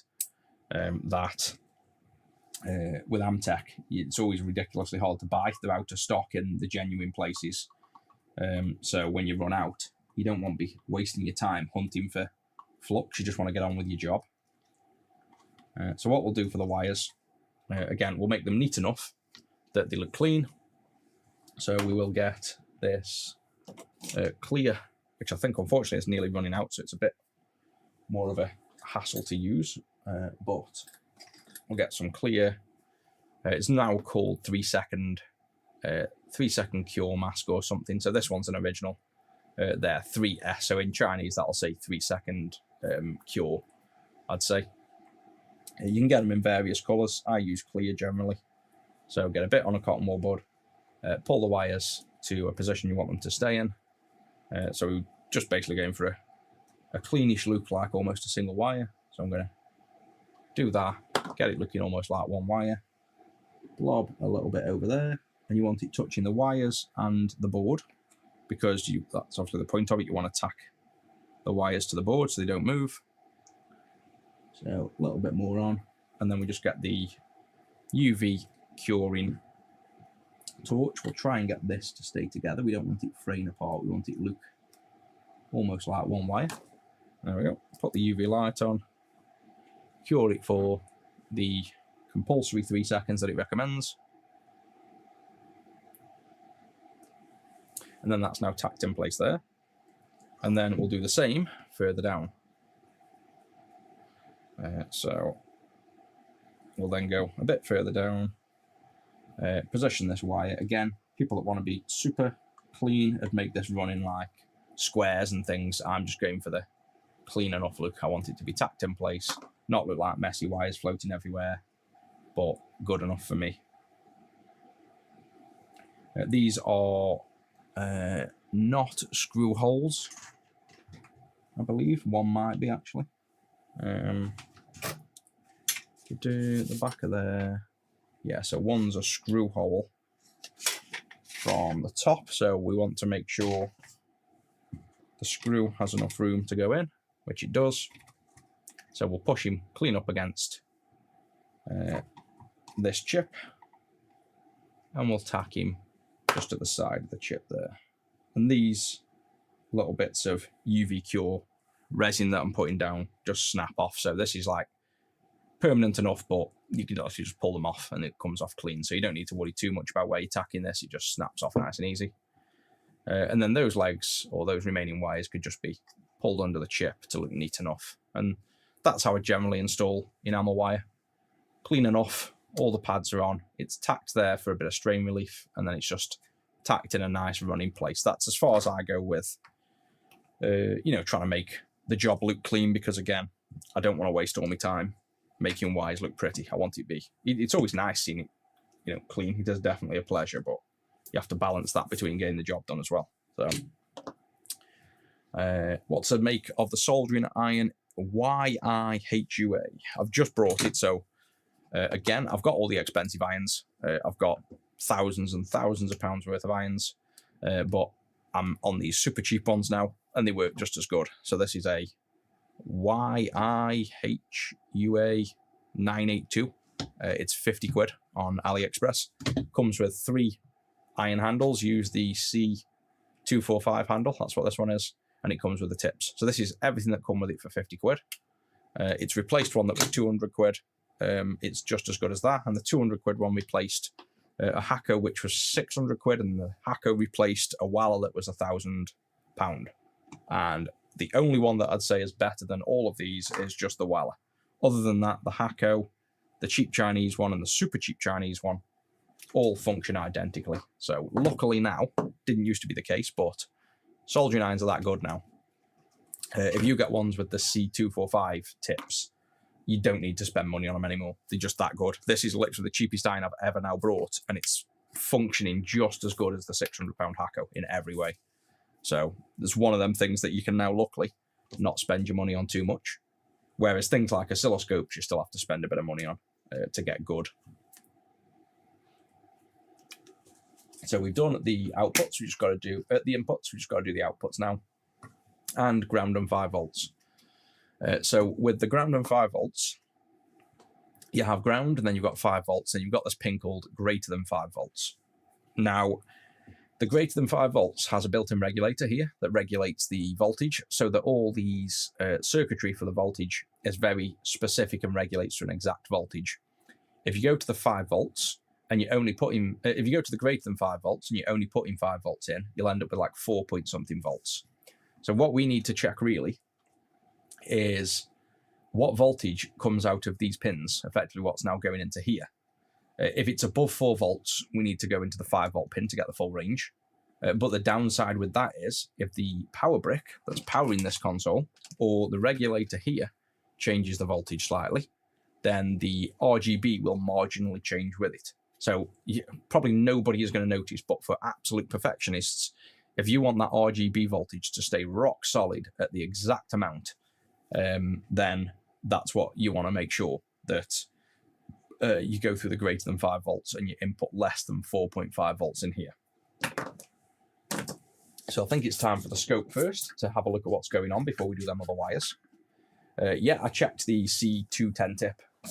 It works fine. They both work fine, but I prefer the bigger iron with the small tip on. That is what works for me. So let's get the oscilloscope going. We'll need the power going into the system. I could do with, yeah, we need a white screen. So probably a flash card. And I could do with the composite so we can see what we're doing. Get to a white screen, because a white screen should then give us the maximum voltage out of the RGB signals, and that's where we tune it. So if we get this up, we plug the oscilloscope in.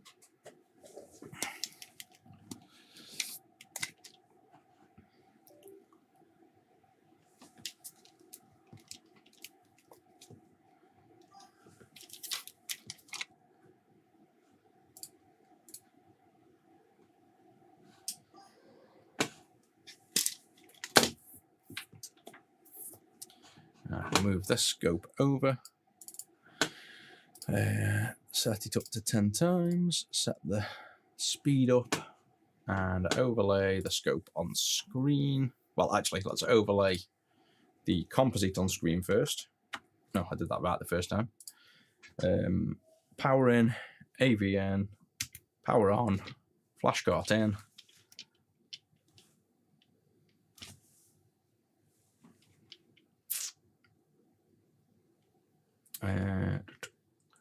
Wanted a silver shell for the Mega Drive one.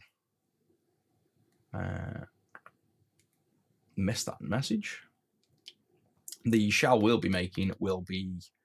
Oh, I'm going to have to put the test suite on this. It doesn't have a test suite, I don't think. Yeah. And just load this up with 240p test suite. And that's not actually what's on screen, by the way. That's the retro scaler getting confused because the signal's disappeared. So if I turn that back on, it'll probably go to black. There we go, off and on. Right, 240p test suite for Mega Drive I have somewhere. Games, software and BIOS, 240p test suite. Mega Drive Genesis. And there, right, drop him onto here. That's done, that's done. It's easy enough. And now...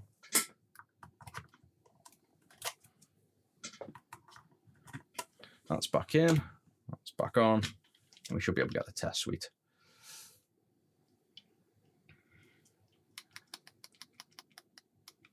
There we go. And what we're after is, like I say, pure white. You want a screen that's showing nice pure whites, or ideally gradients, so you can see top to bottom. So test patterns, I can never remember, I just go through them all. That'll show white and that'll show staggers, but we probably want, how do we get out of the menu? Start. Color bars, that's good for each of them because there'll be different pulses at different areas. And you can also see the gradients. So you see how the very far left is pure black, or should be, and then they gradiate up. So you should see distinctive colors when we do the RGB between every stage, basically.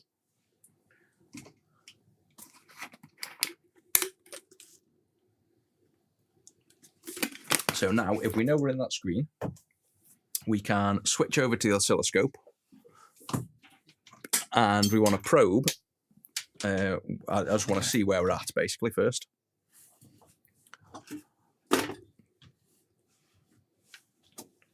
So we need a ground, which I forgot, so I'm going to have to tack a ground on live, which the iron's going to just whinge at me because I'm tacking onto... basically, the iron's going to sense the ground coming through the power and get confused and keep beeping at me. So I'll try to be quick on it. Hey, this one doesn't beep, does it? So it can't complain at me. So we have the ground on there. And now we can probe what we wanted, which was these pins down here. So where we'll probe is these inputs, which I don't know why I'm going out of there. I've got the big pads on here. I can now probe. So instead of that, let's pull up. Now we know what on basically what you're seeing on screen. If we pull up the scope and we probe on the red, and this is just what the console is currently sending raw. We need to get some trigger on there, so we can come down with the voltage. We can pull a trigger up. We've got a DC offset we need to remove, and these are the current values. So if we pause that, in fact, what I'll probably do, that's a bit of a messy screen. We want, for when we're first tuning it, we probably want a more stable screen. So let's go back. Do we want that one? Yeah, let's just keep it at that screen, say. So at the far end, we'll have one white and then the rest will all gradiate. So let's look at that instead on the scope. A bit less jumpy. There we go, so cleaner. So we know from, if we zoomed out, you can see there lines. The big gaps in the middle are the frames. So that'll be a full frame, and every other chunk, if you will, is going to be lines. So these two staggers here will be roughly a full screen going across. But we know from this that we have a voltage offset at 2.4, and we want we want a 0.1 offset. And this overall goes up to 3.4, so we can go into the over than 5 volts input. And we have a, I'd say there, a 955 millivolt range. That will want to be, on the final output stage, it'll want to be 1.4 volts. So that's 0.4 volts under, and obviously this is not the final attenuation. So that tells me enough. That's all I needed to know. That means we can now wire in the rest of the mod, and then I'll explain what we're doing as we go. But that's good. That's a good thing. We have under 5 volts. Whether we still need to change some resistors is yet to be seen, but let's get these final wires put in. So now we want the ground and greater than 5 volts going to ground and 5 volts. So ground, we can go under here and over to here, or we could probably tack off this cap. So let's see if this cap has got 5 volts and ground, and then we can just run the wires down into here. If not, I'm sure we'll have a 5 volt here somewhere. There's going to be a 5 volt line around somewhere close on these caps, I'm sure. So ground is obviously here, so I'm sure that cap's ground, that cap's ground. So now we just need the 5 volt. For that, here's the 5 volt regulator and LDO. You can see I is in, G is ground, O is out. So we want this pin here underneath. So if we flipped over, this is 5 volt here. So if we come over to this side so we can get back to the other side, you've got 2 components here, which are 2 caps. So basically, this is where we can probe for 5 volts, the tip of this cap. And then if we go back over here now, knowing that is the 5 volt, let's see if this is. There you go. So that's 5 volt. That one isn't. So we'll go on this cap here. Ground is to the left, 5 volts to the right. So we'll go on the, remember the greater than 5 volts pin. Go on the ground pin. And then we'll strip the wires and away we go. And what mods do you guys want on the Mega Drives as well? Because that's something I've asked on the Discord is, because I'm going to be making the shells for them, we're like, right, what do we want the shells to support? One is HDMI. They want a port for HDMI on the shell built in, so like a punch hole that you can knock through if you've got HDMI, and otherwise it's kind of covered like an original. We want, personally, I'd want the region switch, but I'd be RGB modding. I wasn't really bothered or interested in the composite side of things, but people want dual frequency oscillators. I think, is there still enough people that want the composite, like the crap quality output, basically, when you switch between 50 and 60 hertz, the color, the chroma doesn't switch, so you get messed up color. And that's what I'm thinking this has currently got as well. That's why the color's messed up. So you can make something called a dual frequency oscillator, which then all it does is replace the chroma crystal with a toggle switch between PAL and NTSC.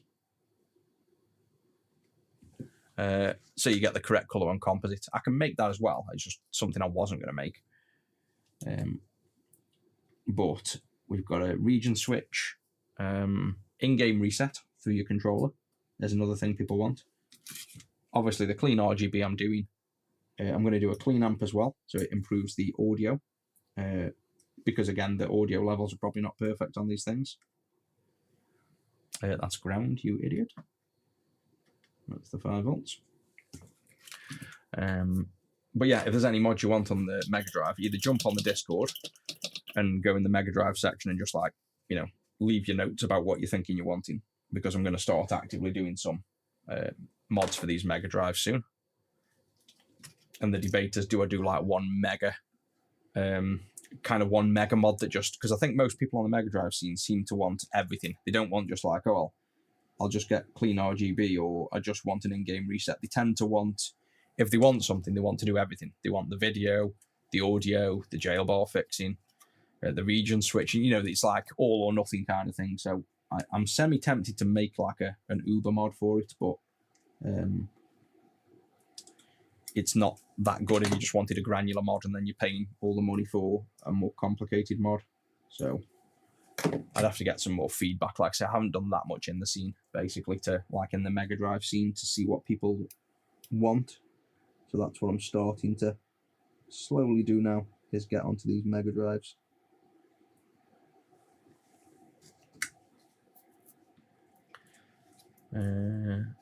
Custom BIOS, it's a good point. I think the Mega Drive hasn't got a built-in game, has it? That's the Master System, so I've never really looked at if there's any form of BIOS mods on the Mega Drive, to be honest. We do the region-free Mega CD, but the Mega Drives are region-free if you just toggle the region. Basically, that's what the region switch does. So I'm not actually sure if there's any BIOS mods for it. Certainly something we can do. I can also store the BIOSes inside of a Raspberry Pi Pico as part of the whole mod kit, so you could just drag and drop a BIOS on if that was the case. Extra headphone port on the back is actually a good shout there. That's not a bad idea. Welcome in, Vincent. We are modding a Mega Drive 2. It's in bits over here at the minute. This is the customers. We're modding a Mega Drive 2, this thing, to give it RGB output so the video is much nicer. I think we're probably going to have to do some jailbar fixes as well on this, at a guess. But we'll see how far we get with this first. It's only 6 o'clock, so we've got plenty of time at the minute. Right, so red, green, and blue wires we need now. And then we'll obviously have to tune this, but that takes seconds, unless we have to change resistors, which is not that big of a deal either if we have to.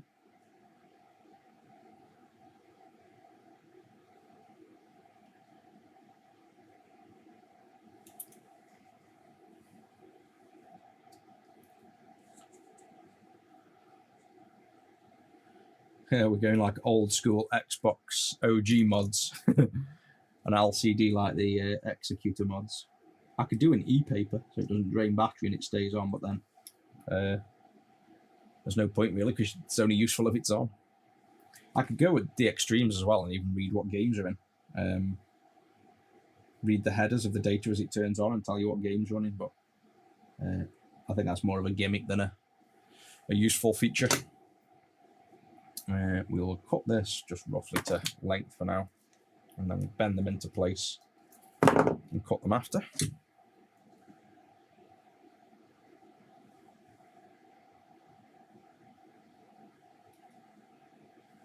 Repairing charge system on what console?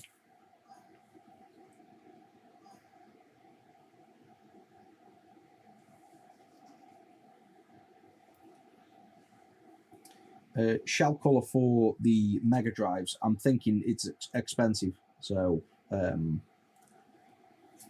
I was thinking just original at first, because it's going to cost about 20 to 25 grand for me to make the 3D models, the steel injection tooling, and all the stuff that goes around with injection molding. So I'm going to be like 25 grand in the hole for that.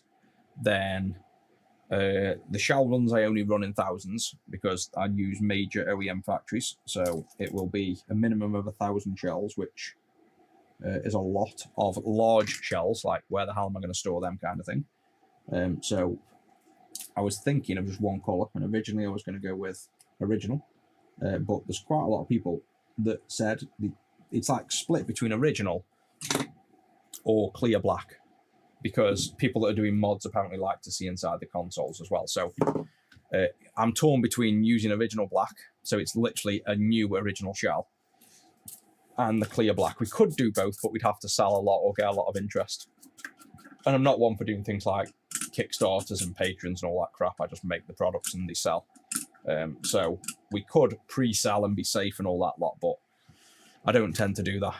So at the minute, the debate is unfortunately just between probably one shell to start with, and then maybe if it sells well, we can do another shell. But yeah, it's one of them that due to just the physical size of the shells, they're not like Game Boy shells where I can store 1,000 Mega Drive shells. Going to take up a load of storage space. So for this one, I'm just going to come all the way across and up. Actually, we want to go up there. This one will want to be across. So what I'll do actually is I'll do the red the longest, just so when I come to stick these down, I know which one's which. Then I'll zoom out a bit as well so you can see a bit more. The blue I'm going to make the next shortest. So all I'm doing here is, because I'm going to stick these wires down with the epoxy, and you want them all together, I'm getting them in a rough position, and then I'm making the wires a different length, so that when I glue these in with the UV Cure gel now, I want to now group all these together to make just a nice neat trail. I don't have to reprobe which is which, because the length of the wire now tells me. The R is the longest, then the G, then the B. So I can now group all these wires like this, tack them in place, and then I already know what the wires are when they're tacked in place. So where's it gone? There. Get some more of this clear UV resin. Get the UV Cure ready. And then we want to probably group them here first. Maybe have a little blob here, just to keep them somewhere alike.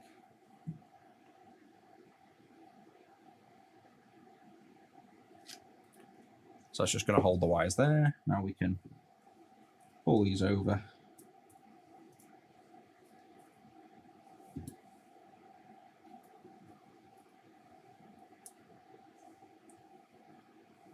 Nice and tight like that. So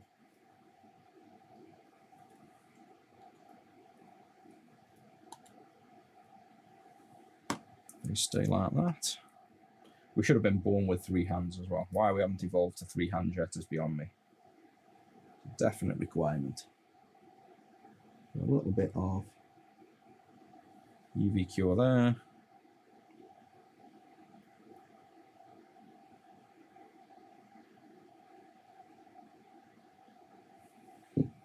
Hey, welcome in from the US. Glad you're liking the streams. We've started limiting all the chat to only show for subs as well, just so it keeps the chat a bit cleaner and I can focus on the work I'm doing. So if subscribers comment, it'll pop up on stream and I'll answer pretty much straight away. Otherwise, I'll keep looking out for the chat when it suits, basically. So I shouldn't miss any chat, but if you want yours popping up on stream and not just being a sound, then you can just sub to the channel and it'll pop up on stream like it used to.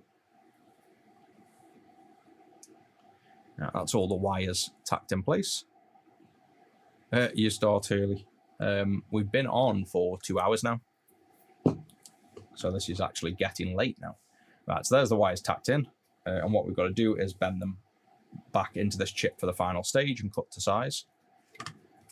So we will zoom in for this. And now this is why I cut the wires to a certain length, because now we have 3 wires here. But you can see one is the shortest. So that's going to be the green here. So what we can do, oh, that didn't tack on very well. That UV cure resin didn't exactly set. Let's try that again. Or it did, and I've just bent the wires because it's, like I say, it's not super strong. It's designed to just hold. So let me just put some more on. Get this glued back down.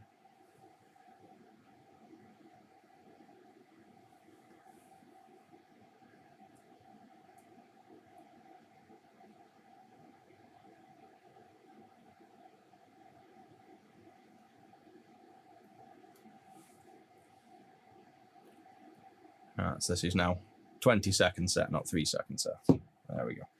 Yeah, so now the shortest wire, which we can see floating here, and I'll try not to tug them too much now, will be the green. So we can pull him into these pins here, or we can go to the vias. Now, I said I was going to go to these pins, but I will go to them pins, but I'm going to do that under the microscope because I don't have any depth perception on the top-down view here. It's obviously looking at a flat screen, and because the pins are actually floating above here, so you'll probably see if we pull focus there, it's going to be hard to even see there, but you know from at the start of the stream, them legs are floating in the air. So see, I can just about see them legs are up in the air. I've got to solder underneath them without touching them, so I'm not going to do that without some depth perception.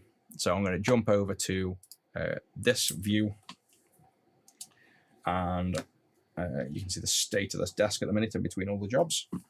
And I'm just going to use my actual microscope for once to do this job nice and neat, because I need to see what I'm doing here. So it's not a problem to do.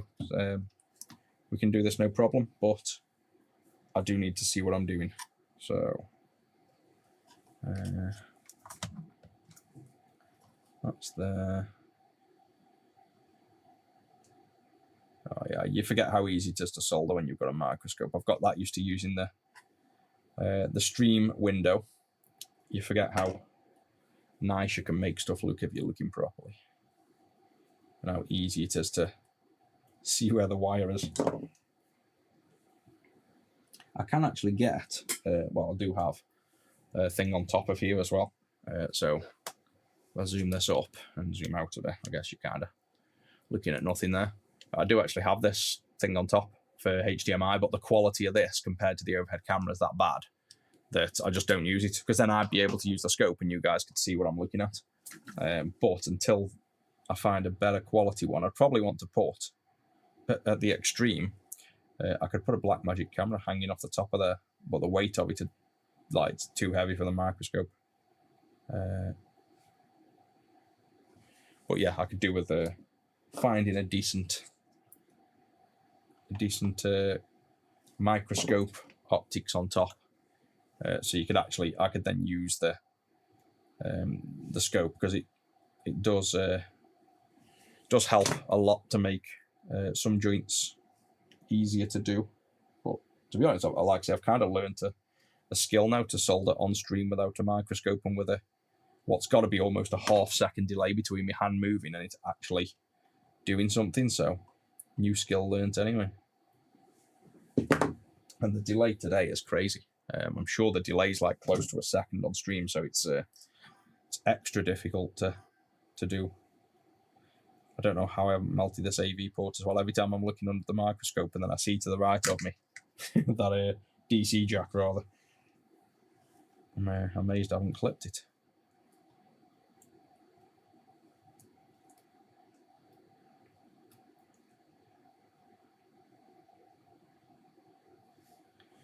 There we go.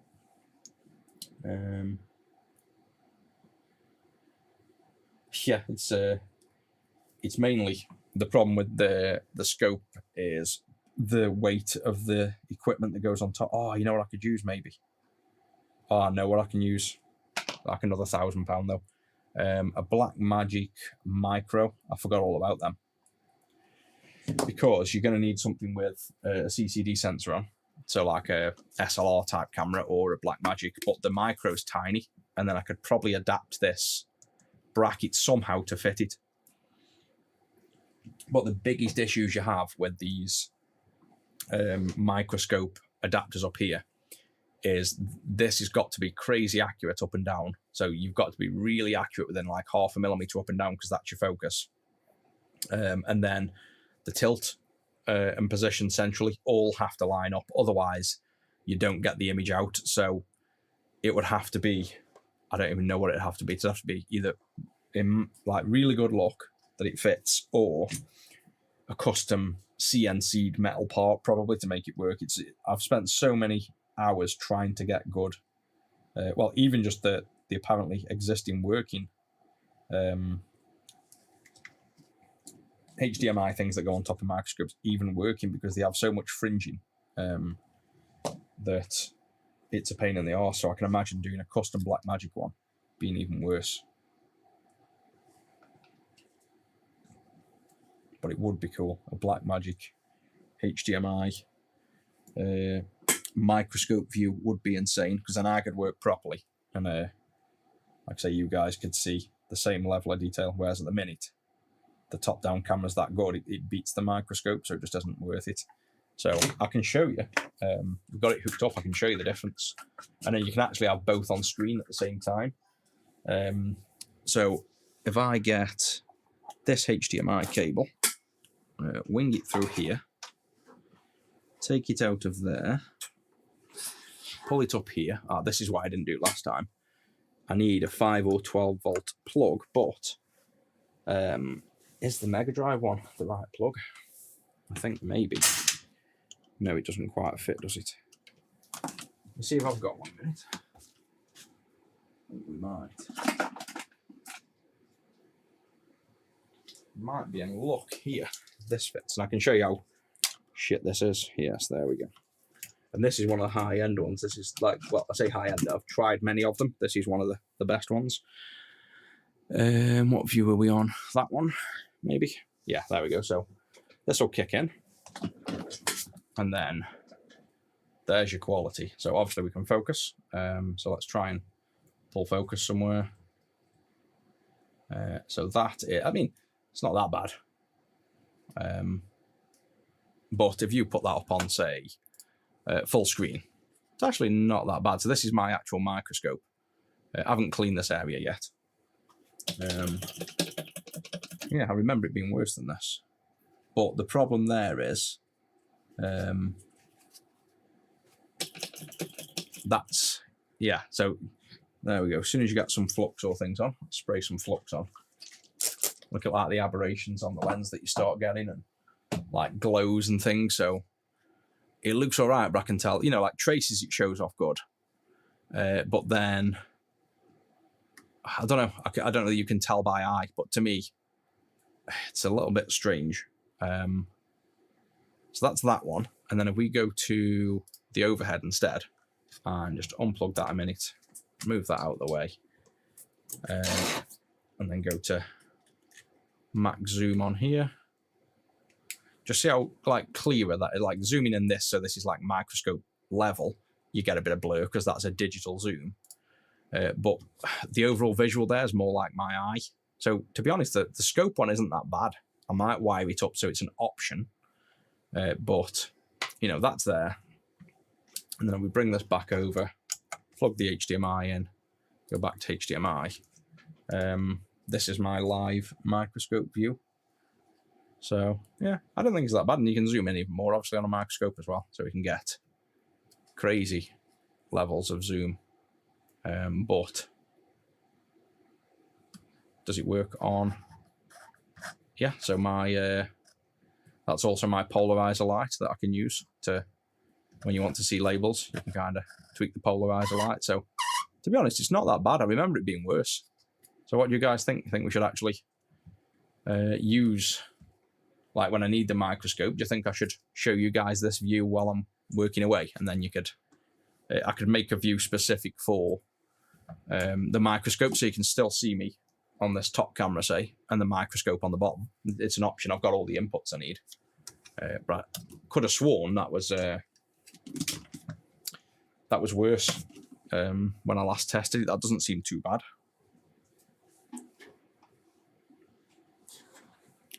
Let's plug this back into here.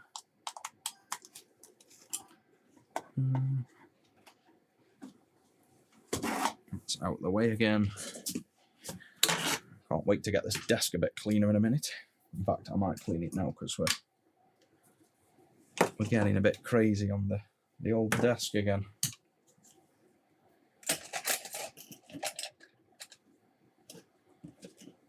Yeah, looks good. I suppose the other thing on mine is I'm looking at a giant 56-inch TV screen, so I'm looking at it super blown up. But yeah, it does actually look better than I remember it looking. So I'll probably wire that in later if I get bored.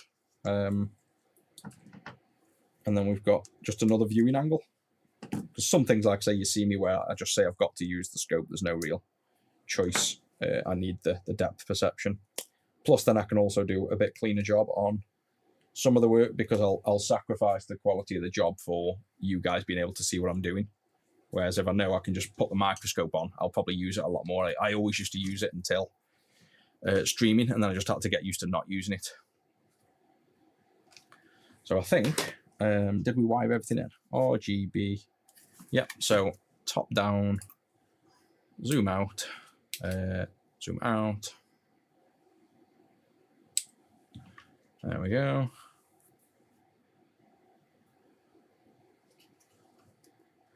Oh yeah, the overhead can't see it. I try to keep my head out of the way, but sometimes, yeah, you're just going to get the big faux head going in. So yeah, it'd be I'll wire that up, and then we'll use it. And then the top down, I don't know, I prefer the top down though. I've got used to this now that I prefer using it, so I'll still probably use this for a lot of the work, and you can see more going on. It's just for the fine work with zoom in then, really. Right, so we've got the red, green, and blue wired into the outputs. That should now go to the actual output. The 5V and ground are in, they're coming in there. So now what we've got to do is tune this with the picoscope. Where's it gone? Too many things on this desk. So all we have to do, this is why it's easy with an oscilloscope, but for people that don't have an oscilloscope, installing the CleanRGB Universal is a bit of a pain, because you really need a scope to see this. We will also plug in, actually, the composite first. We need to get that white screen back up. So let's get things plugged back in. Power in. We want the HDMI back over. Controller in. And is this now? Oh, there you go, hanging out. I've got to really, the HDMI's wrapped around the power cord, tugging it out. There we go, that's in. Let's go to 240p test suite.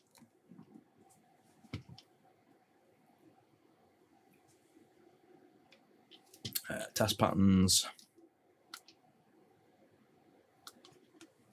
I think we use that. Yeah, look how bad that composite is.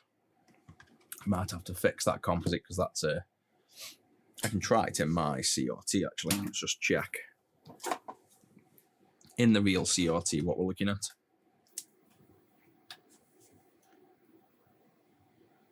I think that's just the retro scaler. So ignore that crazy flashing. That is the retro scaler getting confused. So in a real CRT, it doesn't look too bad. So it still doesn't quite look right. It looks desaturated, but that is literally the state of. Oh, that doesn't like the CRT either. It's flickering everywhere. But yeah, that is technically working. That's working how it's worked since the start. We haven't changed anything there. That's the only downside with this OBSBot camera as well, because it's not a true camera in a sense. It hasn't got the shutter, like an active shutter like the Blackmagic. when this side view here that you're looking at now was the Blackmagic, you could actually capture the CRT with no flicker. But because I'm gaining the benefit of being able to, yeah, your eyes, gaining the benefit of being able to move around and zoom in with this was more beneficial than having the Blackmagic camera at the side. Right, so that is, where are we going with this now? Back on screen. So we'll use the that bar there, so that's what we looked at before. And we'll go, this is the input, which I presume is still the same. Yep, so that's the input. What we want to do first is remove this DC offset. So we're looking for this DC offset there going down to basically as close to 0 as we can down here. So to do that, we get a little dial. And I can zoom in on this because you don't need to see anything else bar the dial. So on here, while we're probing DC offset here, because it's going to modify the input, you can see the DC offset's already got a slight value. We want to turn this dial and remove that DC offset. So we want to turn it until that DC offset comes down. You see, that's the first problem. So I remember with this, so we are going to already need, it's the DC offset that needs more power. So it hasn't got enough power to remove that DC offset because it's so high, 2.4 volts offset. The full maximum DC offset won't remove it. So for the Mega Drive, I need to change a resistor on the CleanRGB. So let me try and remember which one it is. I'll pull up the schematic and take a look at what resistor did what. CleanRGB hardware version 1. Right, so counterclockwise removes offset, counterclockwise removes that. So it's going to be, I'd say, this resistor, which means that probably wants to be higher or lower, I forget. So it's this resistor here we want to change. So I'm going to stack, and is it an 04 or an 06? I think it's an 06, isn't it? Yeah. I'm going to stack a resistor on top. So I'm going to stack another 10k on top to halve the value to 5k. And then if I'm wrong, I can lift that off and put a higher resistor on instead to increase the pull. I just can't remember which way around it is. My notes on the schematic weren't the best. So, well, they are good, but I didn't make enough notes when I designed the circuit of exactly which way around things were going when I was designing it. Hey, thanks. I'm glad you're liking the work. We're just giving the Mega Drive some love now. So we will actually, I'm going to microscope this again. So, oh, he says all the wires are wrapped around. I just don't want to get stuff on that test pad if I can help it. So let me just do this clean. 10k is over here. So stacking a 10k on a 10k is going to halve the resistance pretty much, just close to. So we're going to get about 5k on this specific resistor. And then if that works, well, it will work. It's one way or the other. It's higher or lower, basically. Bruce's price is right. We're either going to go up or down. So now if we go back to the scope, which is that one, we'll see what that's done to... now we're going to have to go back to the screen first and get back to that menu. And this is why I want to make the integrated mod, because obviously this is more of a faff, a lot more of a faff than it needs to be, than just plonking on a mod and it working. So obviously that's why I want to make this mod. See how that's much better now as well. The comp's just gone much better. I think that's just the retro scaler, not quite handling the colour. Right, so we're back at that screen. Get this back over, and now if we went to the red again, now what will the dial do? Is it stronger? Now the dial's doing nothing. So, oh, probing the wrong one. There's the DC offset. There we go. So stronger, but still not strong enough. So it needs to be even more to be able to remove that offset.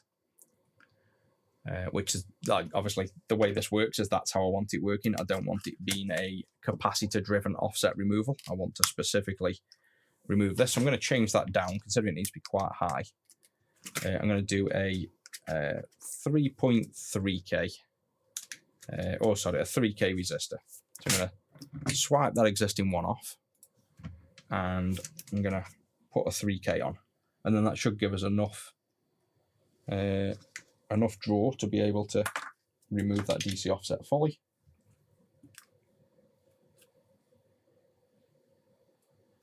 And if I remember rightly, I think the same with the divide. I think for the divide on this, it ends up being the same because the voltage is so high compared to most other consoles. The default RGB is already quite high.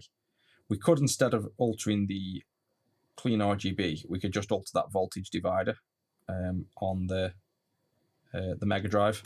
Probably be easier than this, but this is only a one-off. Once I've done this, I'm going to make the mod that specifically suits this anyway, so it doesn't really matter which way around I do this. It's just really to show you what's going on this. So we want back into 240p test suite.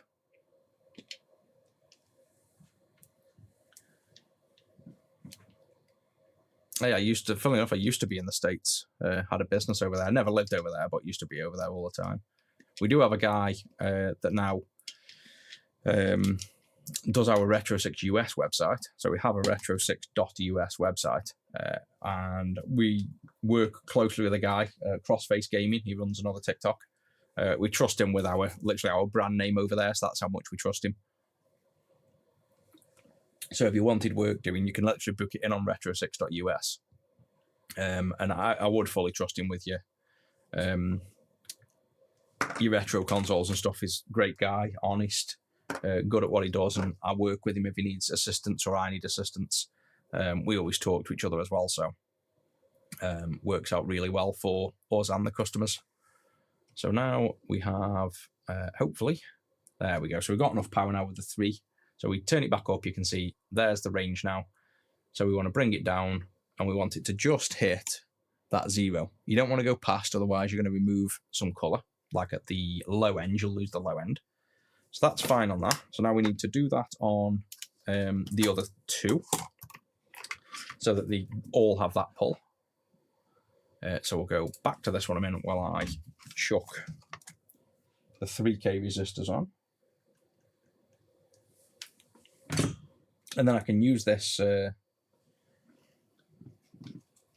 can use this setup then when I'm making the drop-in mod that doesn't need tuning.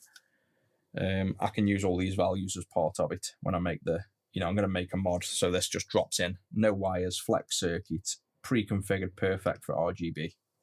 It's been a long time coming. It's just I've been busy with all the other mods that this has never really had the attention it needs, and I think the Mega Drive is one of the nicest consoles, one of the ones I grew up with, so it really is overdue some decent Retro 6 mods. And then wait till you see the difference in it. People that haven't seen RGB, wait till you see the difference in this RGB when we're done. The level of clarity and sharpness on Sonic is just so much better. Right, that's them on. Back to this.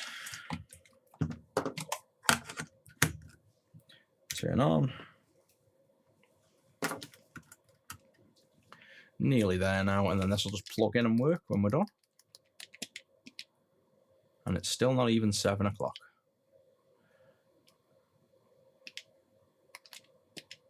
Right, so that's that. Pull up the scope.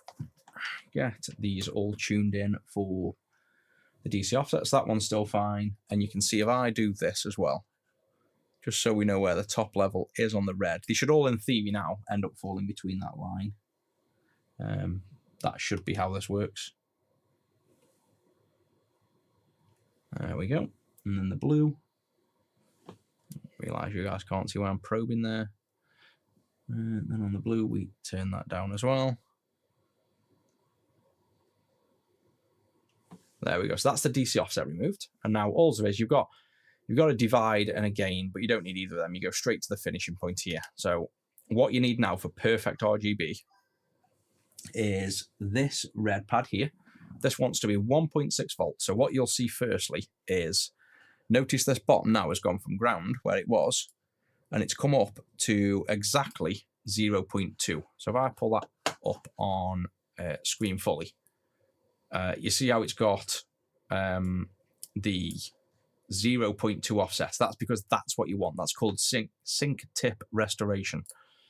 So when the receiver, like the TV, wants to find where sync is, it has a diode that shunts the excess AC voltage that we've now removed to ground to restore the sync tip, so it can restore floating points. But there's downsides to that because you get things like field tilt, field droop, all AC coupling issues. So we fully remove the DC offset, so they don't need to do the sync tip restoration, but they're going to expect this 0.2 for the diode drop. So that's why this output's 0.2. And now what we want for the final output is from the 0.2, it wants to be 1.4 in amplitude. So it wants to be right on there for the absolute perfect position. Or if this was on ground, then it'd be a 1.6 volt from ground to the top. But if we measure it from the actual offset of 0.2, we now just need to turn the red dials, so the divide and gain up and down. So clockwise grows the signal, anti-clockwise reduces it. So you can see, again, that's the maximum reduction in signal that we can get. Actually, no, it isn't, because the gain was not fully set. And then we bring the trigger down, that's there. So we can actually, yeah, that goes up and down. So that's fully down, and the gain goes up and down. So that's everything almost maxed out, and it's slightly under. So then we can just do a bit less on the divide, basically. So we'll bring that up until it's perfect there. And this also, because you can adjust the red, green, and blue channels independently, you can actually change the tone, the color tone, and the warmth and the temperature on screen. So if you've got a CRT, say, or a receiver in general where the colors are slightly off, so they're slightly blue or yellow or red, you can turn these dials to correct the color tone of your TV. So what we've done there is fully turn down the gains because they're set to midpoint. So fully turn down the gains. And now we just need to fully turn down the divides, and we should just have to slightly tweak the divides. So that's the red, perfect. Green here should be slightly under, which it is. So we're going to gain with the divide going slightly up. That's perfect. And the blue, same again. There's the blue, go slightly up. Absolutely perfect. So that's what we want to see. So without doing anything, well, I'll say without doing anything, we just spent about 2 hours doing this. From the oscilloscope, looking at that oscilloscope, I can tell you now this is going to show perfect on RGB.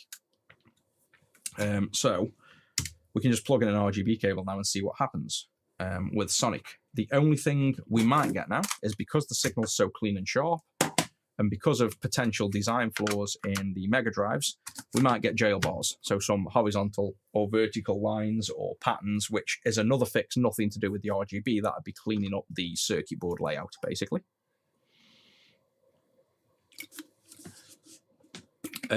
Clean power for the Saturn, yes, we do. We've literally, at the start of the stream, I've just done it. So this is a brand new design. Like, we've already made it a year or 2 ago. This is a brand new one that's now out. You can go on retro6.co.uk and grab it. But it's pre-order because I've just literally put this in production, so it's going to be a couple of weeks till it's in. But that's the new clean power for the Sega Saturn. Runs stone cold, can handle almost 100 watt of power, so this could power 3 Sega Saturns off 1 power bank, so crazy overspec.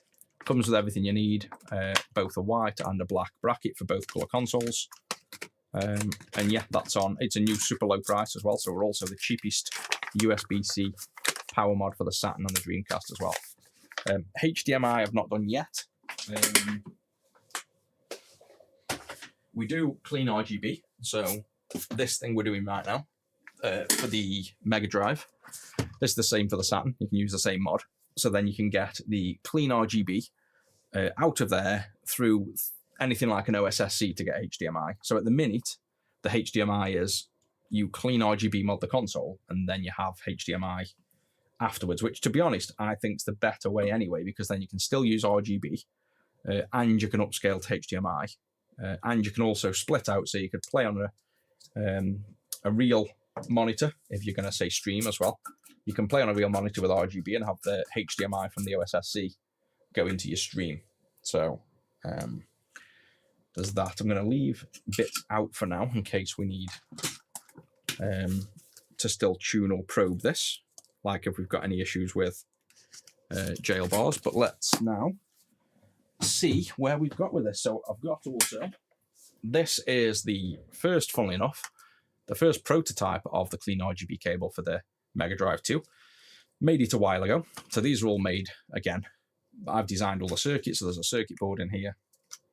And we have these made out of super high quality double or triple insulated braid.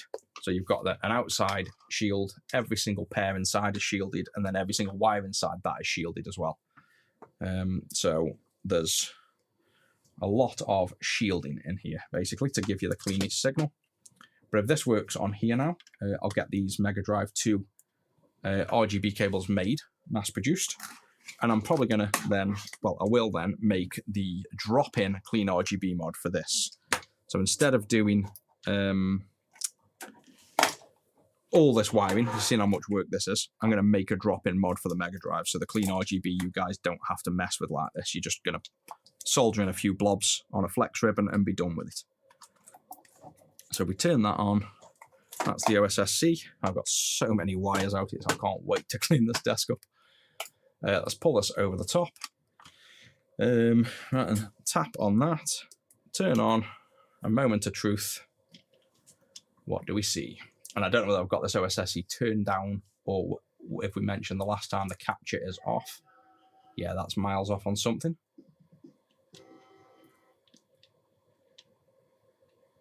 Yeah, something's off on there completely. So is it the OSSC? The thing is, I think it's actually this capture card. You see how we keep getting issues on the capture card? Let's plug it in the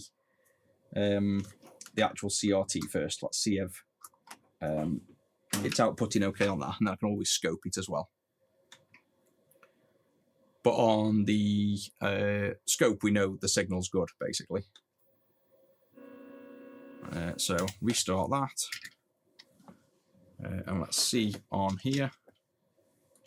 Turn on, turn that off. No, it looks too dark still, so something's not quite... yeah, so it's the same on here, so that could be my prototype cable isn't wired right. Or we've done something wrong there. That could be the sync, actually, but I don't think it's the sync. It could also be... let's have a look at what's going on the scope. So we know we can trust the OSSC, so we don't need that on. And let's probe what's going on. There's a few things that could be going wrong. There's the sync that we're not passing through our board. So the sync at the minute isn't attenuated through our board because it goes straight to the AV port. There could be something between the traces and the port, even though on the schematic it wasn't. No, they go straight to the pins. So that's not a problem. It wasn't because I've left the probe isn't on. Or is it that 5 volt? Let me just move the 5 volt over from the greater than 5 volts to the 5 volts because I'm wondering whether we're chopping. I doubt it's that.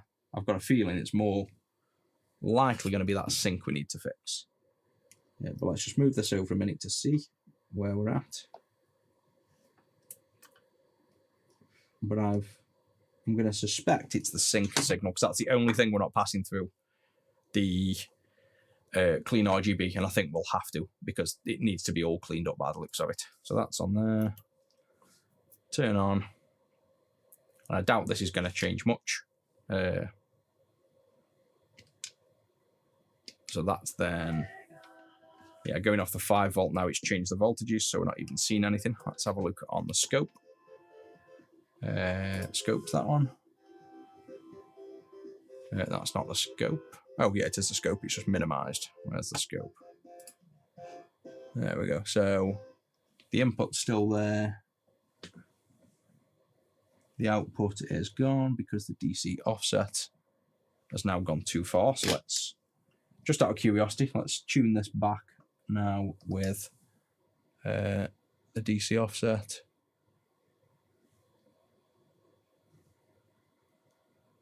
There, and then we get some red, I presume. Yeah, so going into the 5 volts is better. So let's unplug that so we don't get any feedback. Let's go into the menu I'm in. So it might be the greater than 5 volt pad. It's cropping data. Let's pull up this. I don't know if I can see anything or enough to be able to get back into that menu a minute.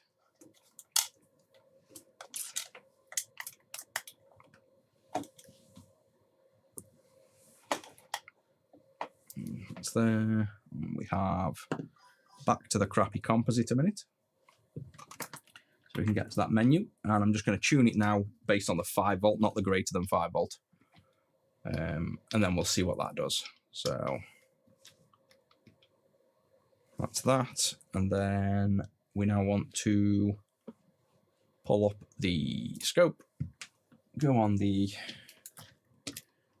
DC offsets again, make sure we've got just the right amount on the offset. So that goes down to 0 on that.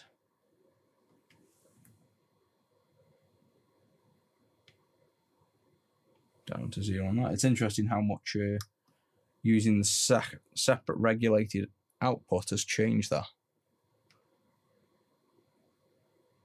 There we go. Oh yeah, down to 0. There. So there. Forgetting that should have been down to ground. There we go. That's them 3, and then the final outputs. Now we need to get that dialed up. There.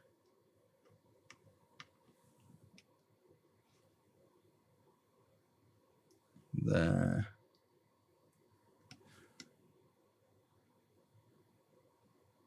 And there. So that's now tuned on the same 5 volt rail as the rest of the system. This is C-Sync, it's already wired to the port. So that should be, we should just be able to plug this in now. So that goes into there. And HDMI comes out of that one into the OSSC. I could do with wiring these up through a little switch as well. And then back to that. See, and we're still getting this droop, so it's going to be, that is going to be the sync issue. So because if you remember at the start, I'll show you why this is happening. And I did say it might end up needing, and obviously everything we always don't do is needed. If I pull up the schematic for the Mega Drive, so you know why. Where's the schematics? Mega Drive 2, we're on, aren't we? Mega Drive 2, VA0, schematics, bring them over. And then if we go to the PC, when we were looking at this at the start, if you remember, when we looked on here, we've replaced the red, green, and blue. So our outputs now control the output, but we mentioned this sync in, comes up through this wire, goes across, down, and straight into the C-Sync port. Now, that, presuming I've wired the prototype cable right as well, that signal is obviously coming straight from an AV. There's no 75 ohm boost or attenuation there. So we really need to cut the trace from C-Sync from the port and then wire it through the CleanRGB, because I can guarantee you that's what's collapsing. The RGB is perfect. It's been both times it looks perfect. And you're seeing a complete mess on visual. So this is 100% going to be the sync signal screw. Well, I'm 99% sure that's the sync signal screwing up. So let's do that. And Yeah, I'm sure I've wired this cable right. It is a prototype cable, but I'm sure it's wired right. Let me just pull up my own wiki for the pinout on the bottom, which I presume I've done. AV pinout, yeah, so nicely on the bottom on the wiki, retro6.wiki. I've got a pinout showing you the underside of the board. So that means we can flip this board around, see the bottom port here, and we now know those pins are the pins in that image. So we have, out of these bottom four, you've got audio right, audio left, C-Sync is this one, and then composite and red. So the C-Sync is the middle one. So we're just going to blow through this trace here, solder the output to our clean comp here and the input here. And that should hopefully fix that issue. And it's why really you should just pass everything through the clean comp in the first place.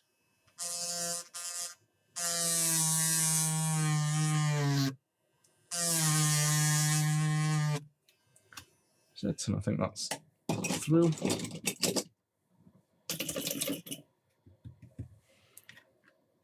Yep, there we go. So that's blown through. So now we want a wire attaching on this side for the input into the CleanRGB, and this one being the output. So that's what we'll do here.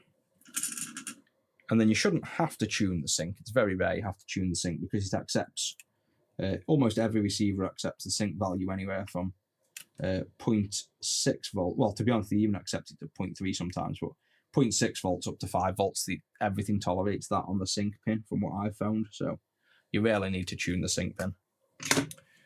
So that's we can get that overlay off now. We know what pin it is. That wants to go to the input of our CleanRGB. So we'll flip it round, come round here, down onto this set of wires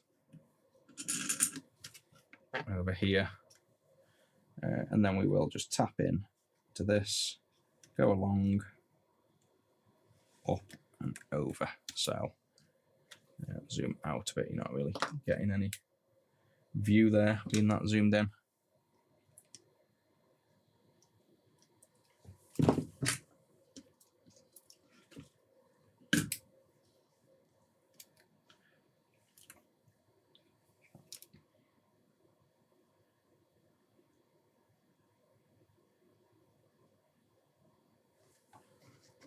There we go. Sync in.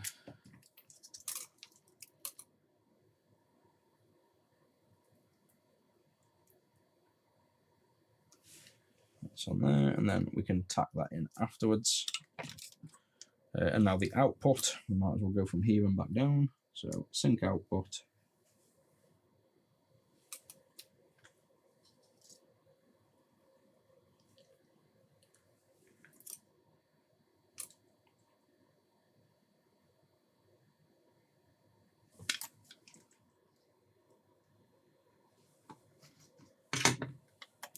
This can go under, and to be honest, we'll probably sneak under the board, keep the wire out of the way.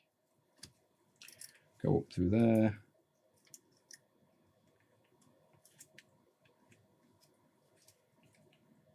Down through there, and then that'll be long enough.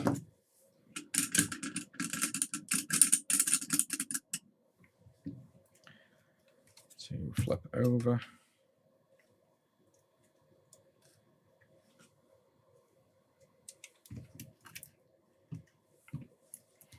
And then we want that wire now to be the output back to the port. So basically that will go to there. And then now the CleanRGB is controlling the sync as well.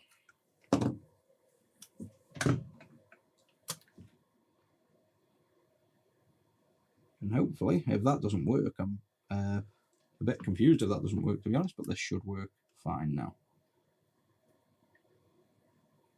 If this didn't work, then we'd have something wrong, almost definitely, with either the prototype cable or the CleanRGB board might be faulty, but I doubt it's either of them. It's almost definitely going to be. This sync pin is just not valid. I don't think the sync was ever suitable for RGB, coming straight out of, I presume, the ASIC, so just completely the wrong impedance. Right, so that's all in there.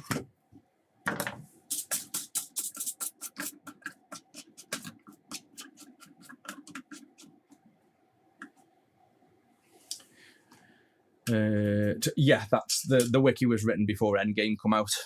So that article was written literally before Endgame was possible. So yeah, I'll DM me in Discord and give me a quick rundown. I've not used Endgame yet. If you give me like a quick rundown, I can add it to the wiki of the quickest way of doing it. It's also useful for grabbing the EEPROM keys as well for the hard drive. So when you're doing hard drive swaps at the minute, I have to chuck on an Aladdin mod just to read the EEPROM, or take off the EEPROM and put it in a reader. So the Endgame, when I saw that, the first thing I thought of was like, oh yeah, you can get the hard drive key without messing around. So I still just haven't had a chance to mess with it yet.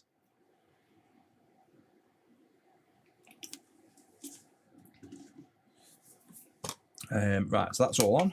We should be able to go for a straight boot into RGB again. So that's in, that's on. What are we reckoning? It's finally going to work now. Always seems to make us work for this result on stream. Overlay, and here we go.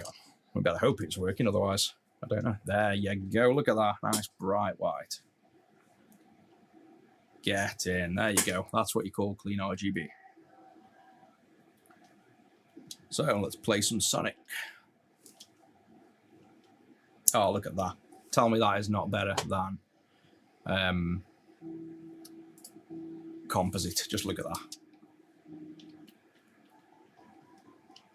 Absolutely crazy nice. Wow, 50 hertz is slow though. I've got used to playing Sonic. Oh my god, and the delay as well. I am definitely today going to set up what I said so I can play this through my CRT, because oh no, Sonic's coming. Go, go, go. Yes. We're back. No. I'm blaming the lag on this. I can normally fly Sonic. No. Go, go, go, go, go. No, missed it. Oh, we're in trouble now. We're not getting far enough in front. No, they don't do anything. Yes. We're free. Doing well this time. But yeah, look at the difference between RGB. You can't tell me you still want to play composite.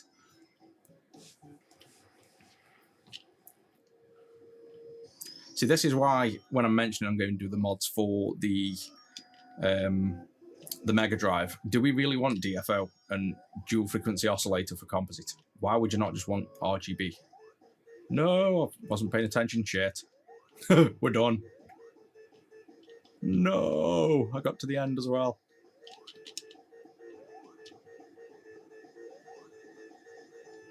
Ah.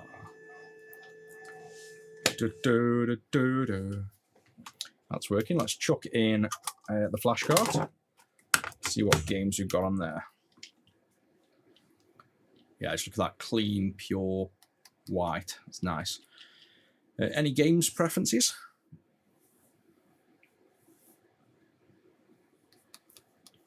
What do I like playing?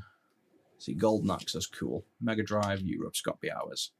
Actually, I'll tell you what, shall we go on Mega Drive USA? And let's go on Sonic Full Speed. The original Sonic. What Sonic do we like, actually? Sonic and Knuckles, Sonic 3D, Sonic Spinball, Sonic 2. Let's go on Sonic 2. Beta. Oh no, obviously Sonic 2 is the unofficial one. Where's Sonic? Just Sonic the Hedgehog. Or is Mega Drive? Oh yeah, Master System Sonic 1. Isn't that better? Mega Drive starts at 2. Ooh, let's go on World actually. Oh, Streets of Rage, that's actually a good shout.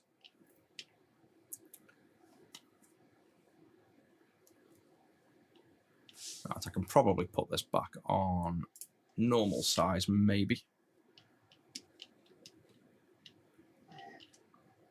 Sonic and Tails. No thank you, Tails. Oh yeah, nice colour. Yeah, I don't think you can beat the graphics though. I think that the Mega Drive era is just bright enough and just enough shading that it's still retro, but just looks really nice. I haven't played this one in ages, to be honest. I'm always playing the Master System Mega Drive 1 and 2. So the Master System Sonic 1 and 2. I rarely play the Mega Drive one, but the Mega Drive one is so nice. Just really nice colours. I'm obviously biased because it's now got a CleanRGB in.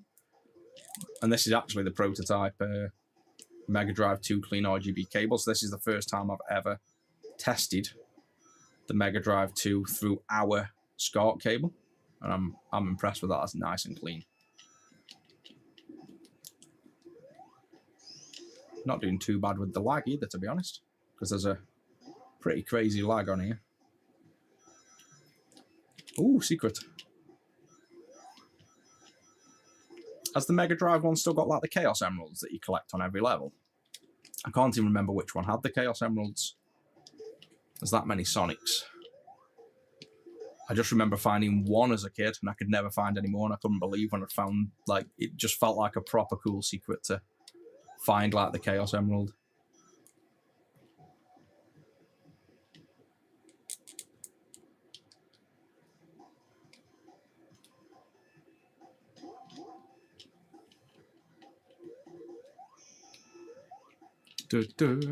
Right, Streets of Rage. And then I think, God, it's only 7 o'clock still.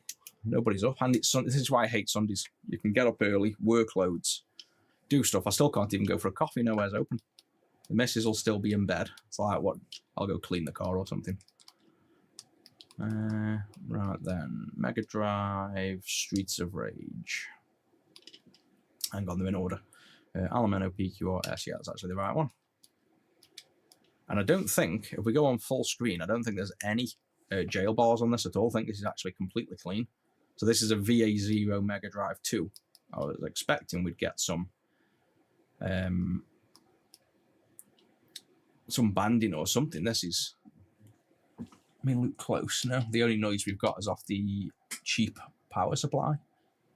So just a tiny bit of grain noise, but that is literally just the power supply. Basically, it's nothing else. I know where this Sonic's the first game that you had. That's what I mean. I think with the retro side of things, it's all about the memories. It's why I love it. It's the games for me are like Pokemon. I played it last night as well. I was playing Pokemon trading card game and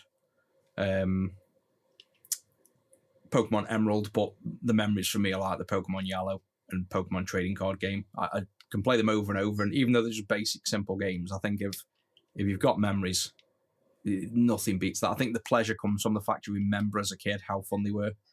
And if you play a game you never played as a kid, you don't get that same feeling. You're just like, this game's a bit boring. But if you played the game as a kid, you can sit there and play a game that's so simplistic for hours and hours and hours because you've got your memories. That is what makes them so enjoyable. But yeah, I think I can't really remember. I can remember this game. I used to go a friend's house to play this. I didn't have. I don't think I had the Mega Drive. I had the Master System. But I used to go to a friend's house to play this one. Tommy was called, and we used to play Streets of Rage all the time. But you'd hit each other as well. So then if one of you accidentally hit the other, you'd end up hitting them back and just doing yourself damage, like you're both screwing up the game because you just start fighting each other instead of the enemies. I'm sure I wasn't the only one that did that. I think this is the one with the giant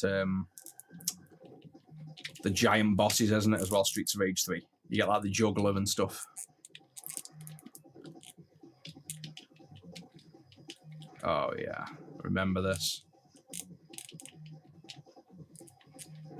Is this the one with the cars as well, with the specials? Because I know there's a load of Streets of Rage kind of games. But I'm sure this is also the one with the you can press the special button and bring in the police cars with the bombs and stuff. Might just be a different version of it though. Oh yeah, headbutt.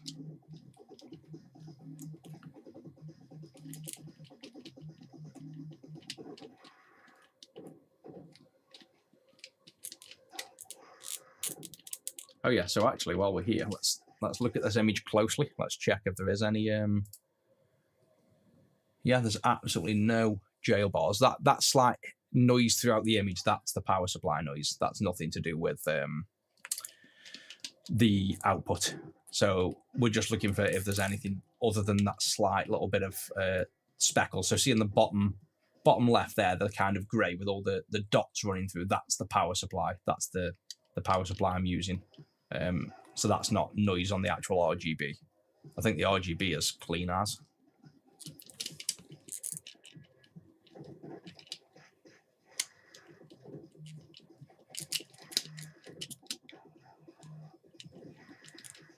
This deserves the volume going up slightly, I think.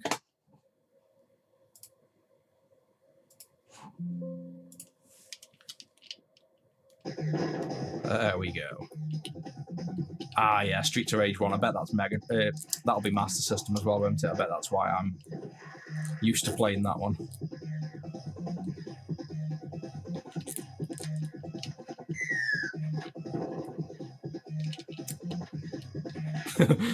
The lag on this stream, I've just been kicking and punching there, and it started coming through about 2 seconds later.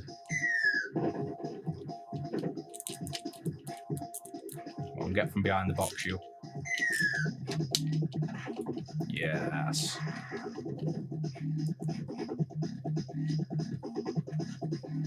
No, you're not shivving me. Get off. Nut you in the head. This used to just be a standard night uptown on a Friday night.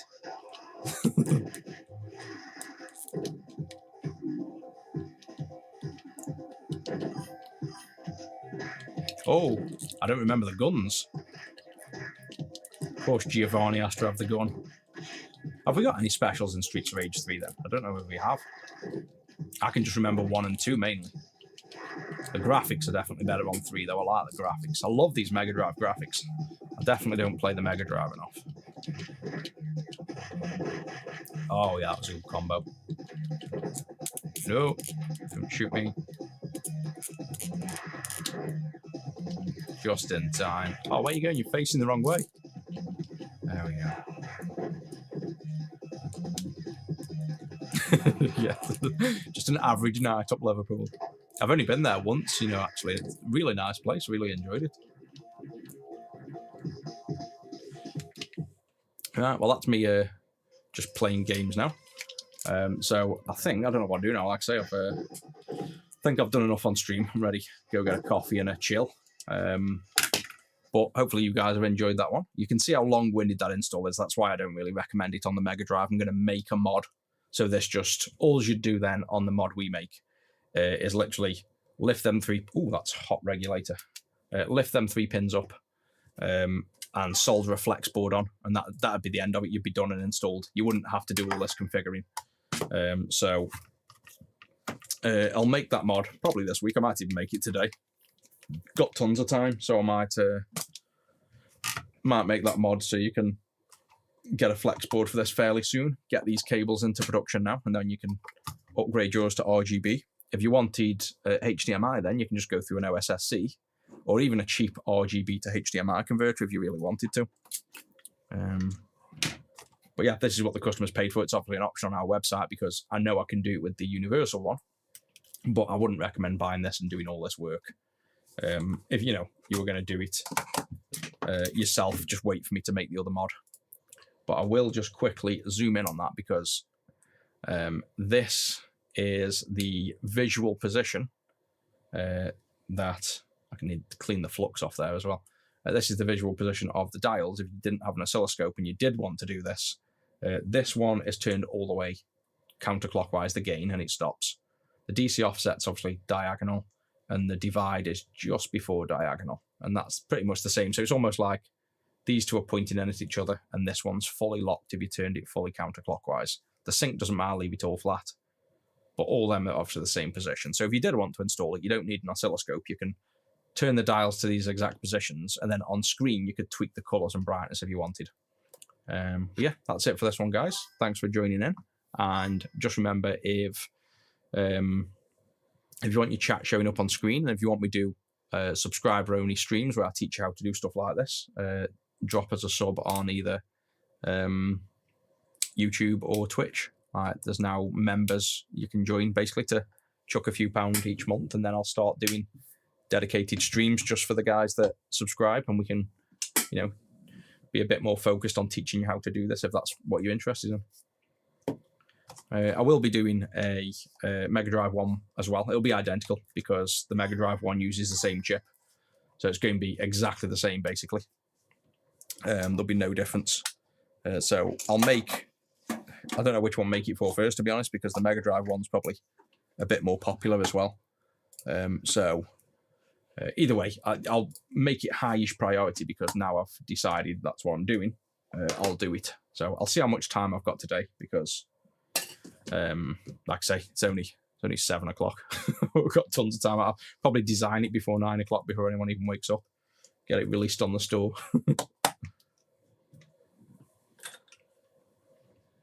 That's the scope making the noise. And then hopefully everybody will have a good rest of the weekend. And I'll probably see you. Sometimes I don't stream on a Monday because of how busy it is.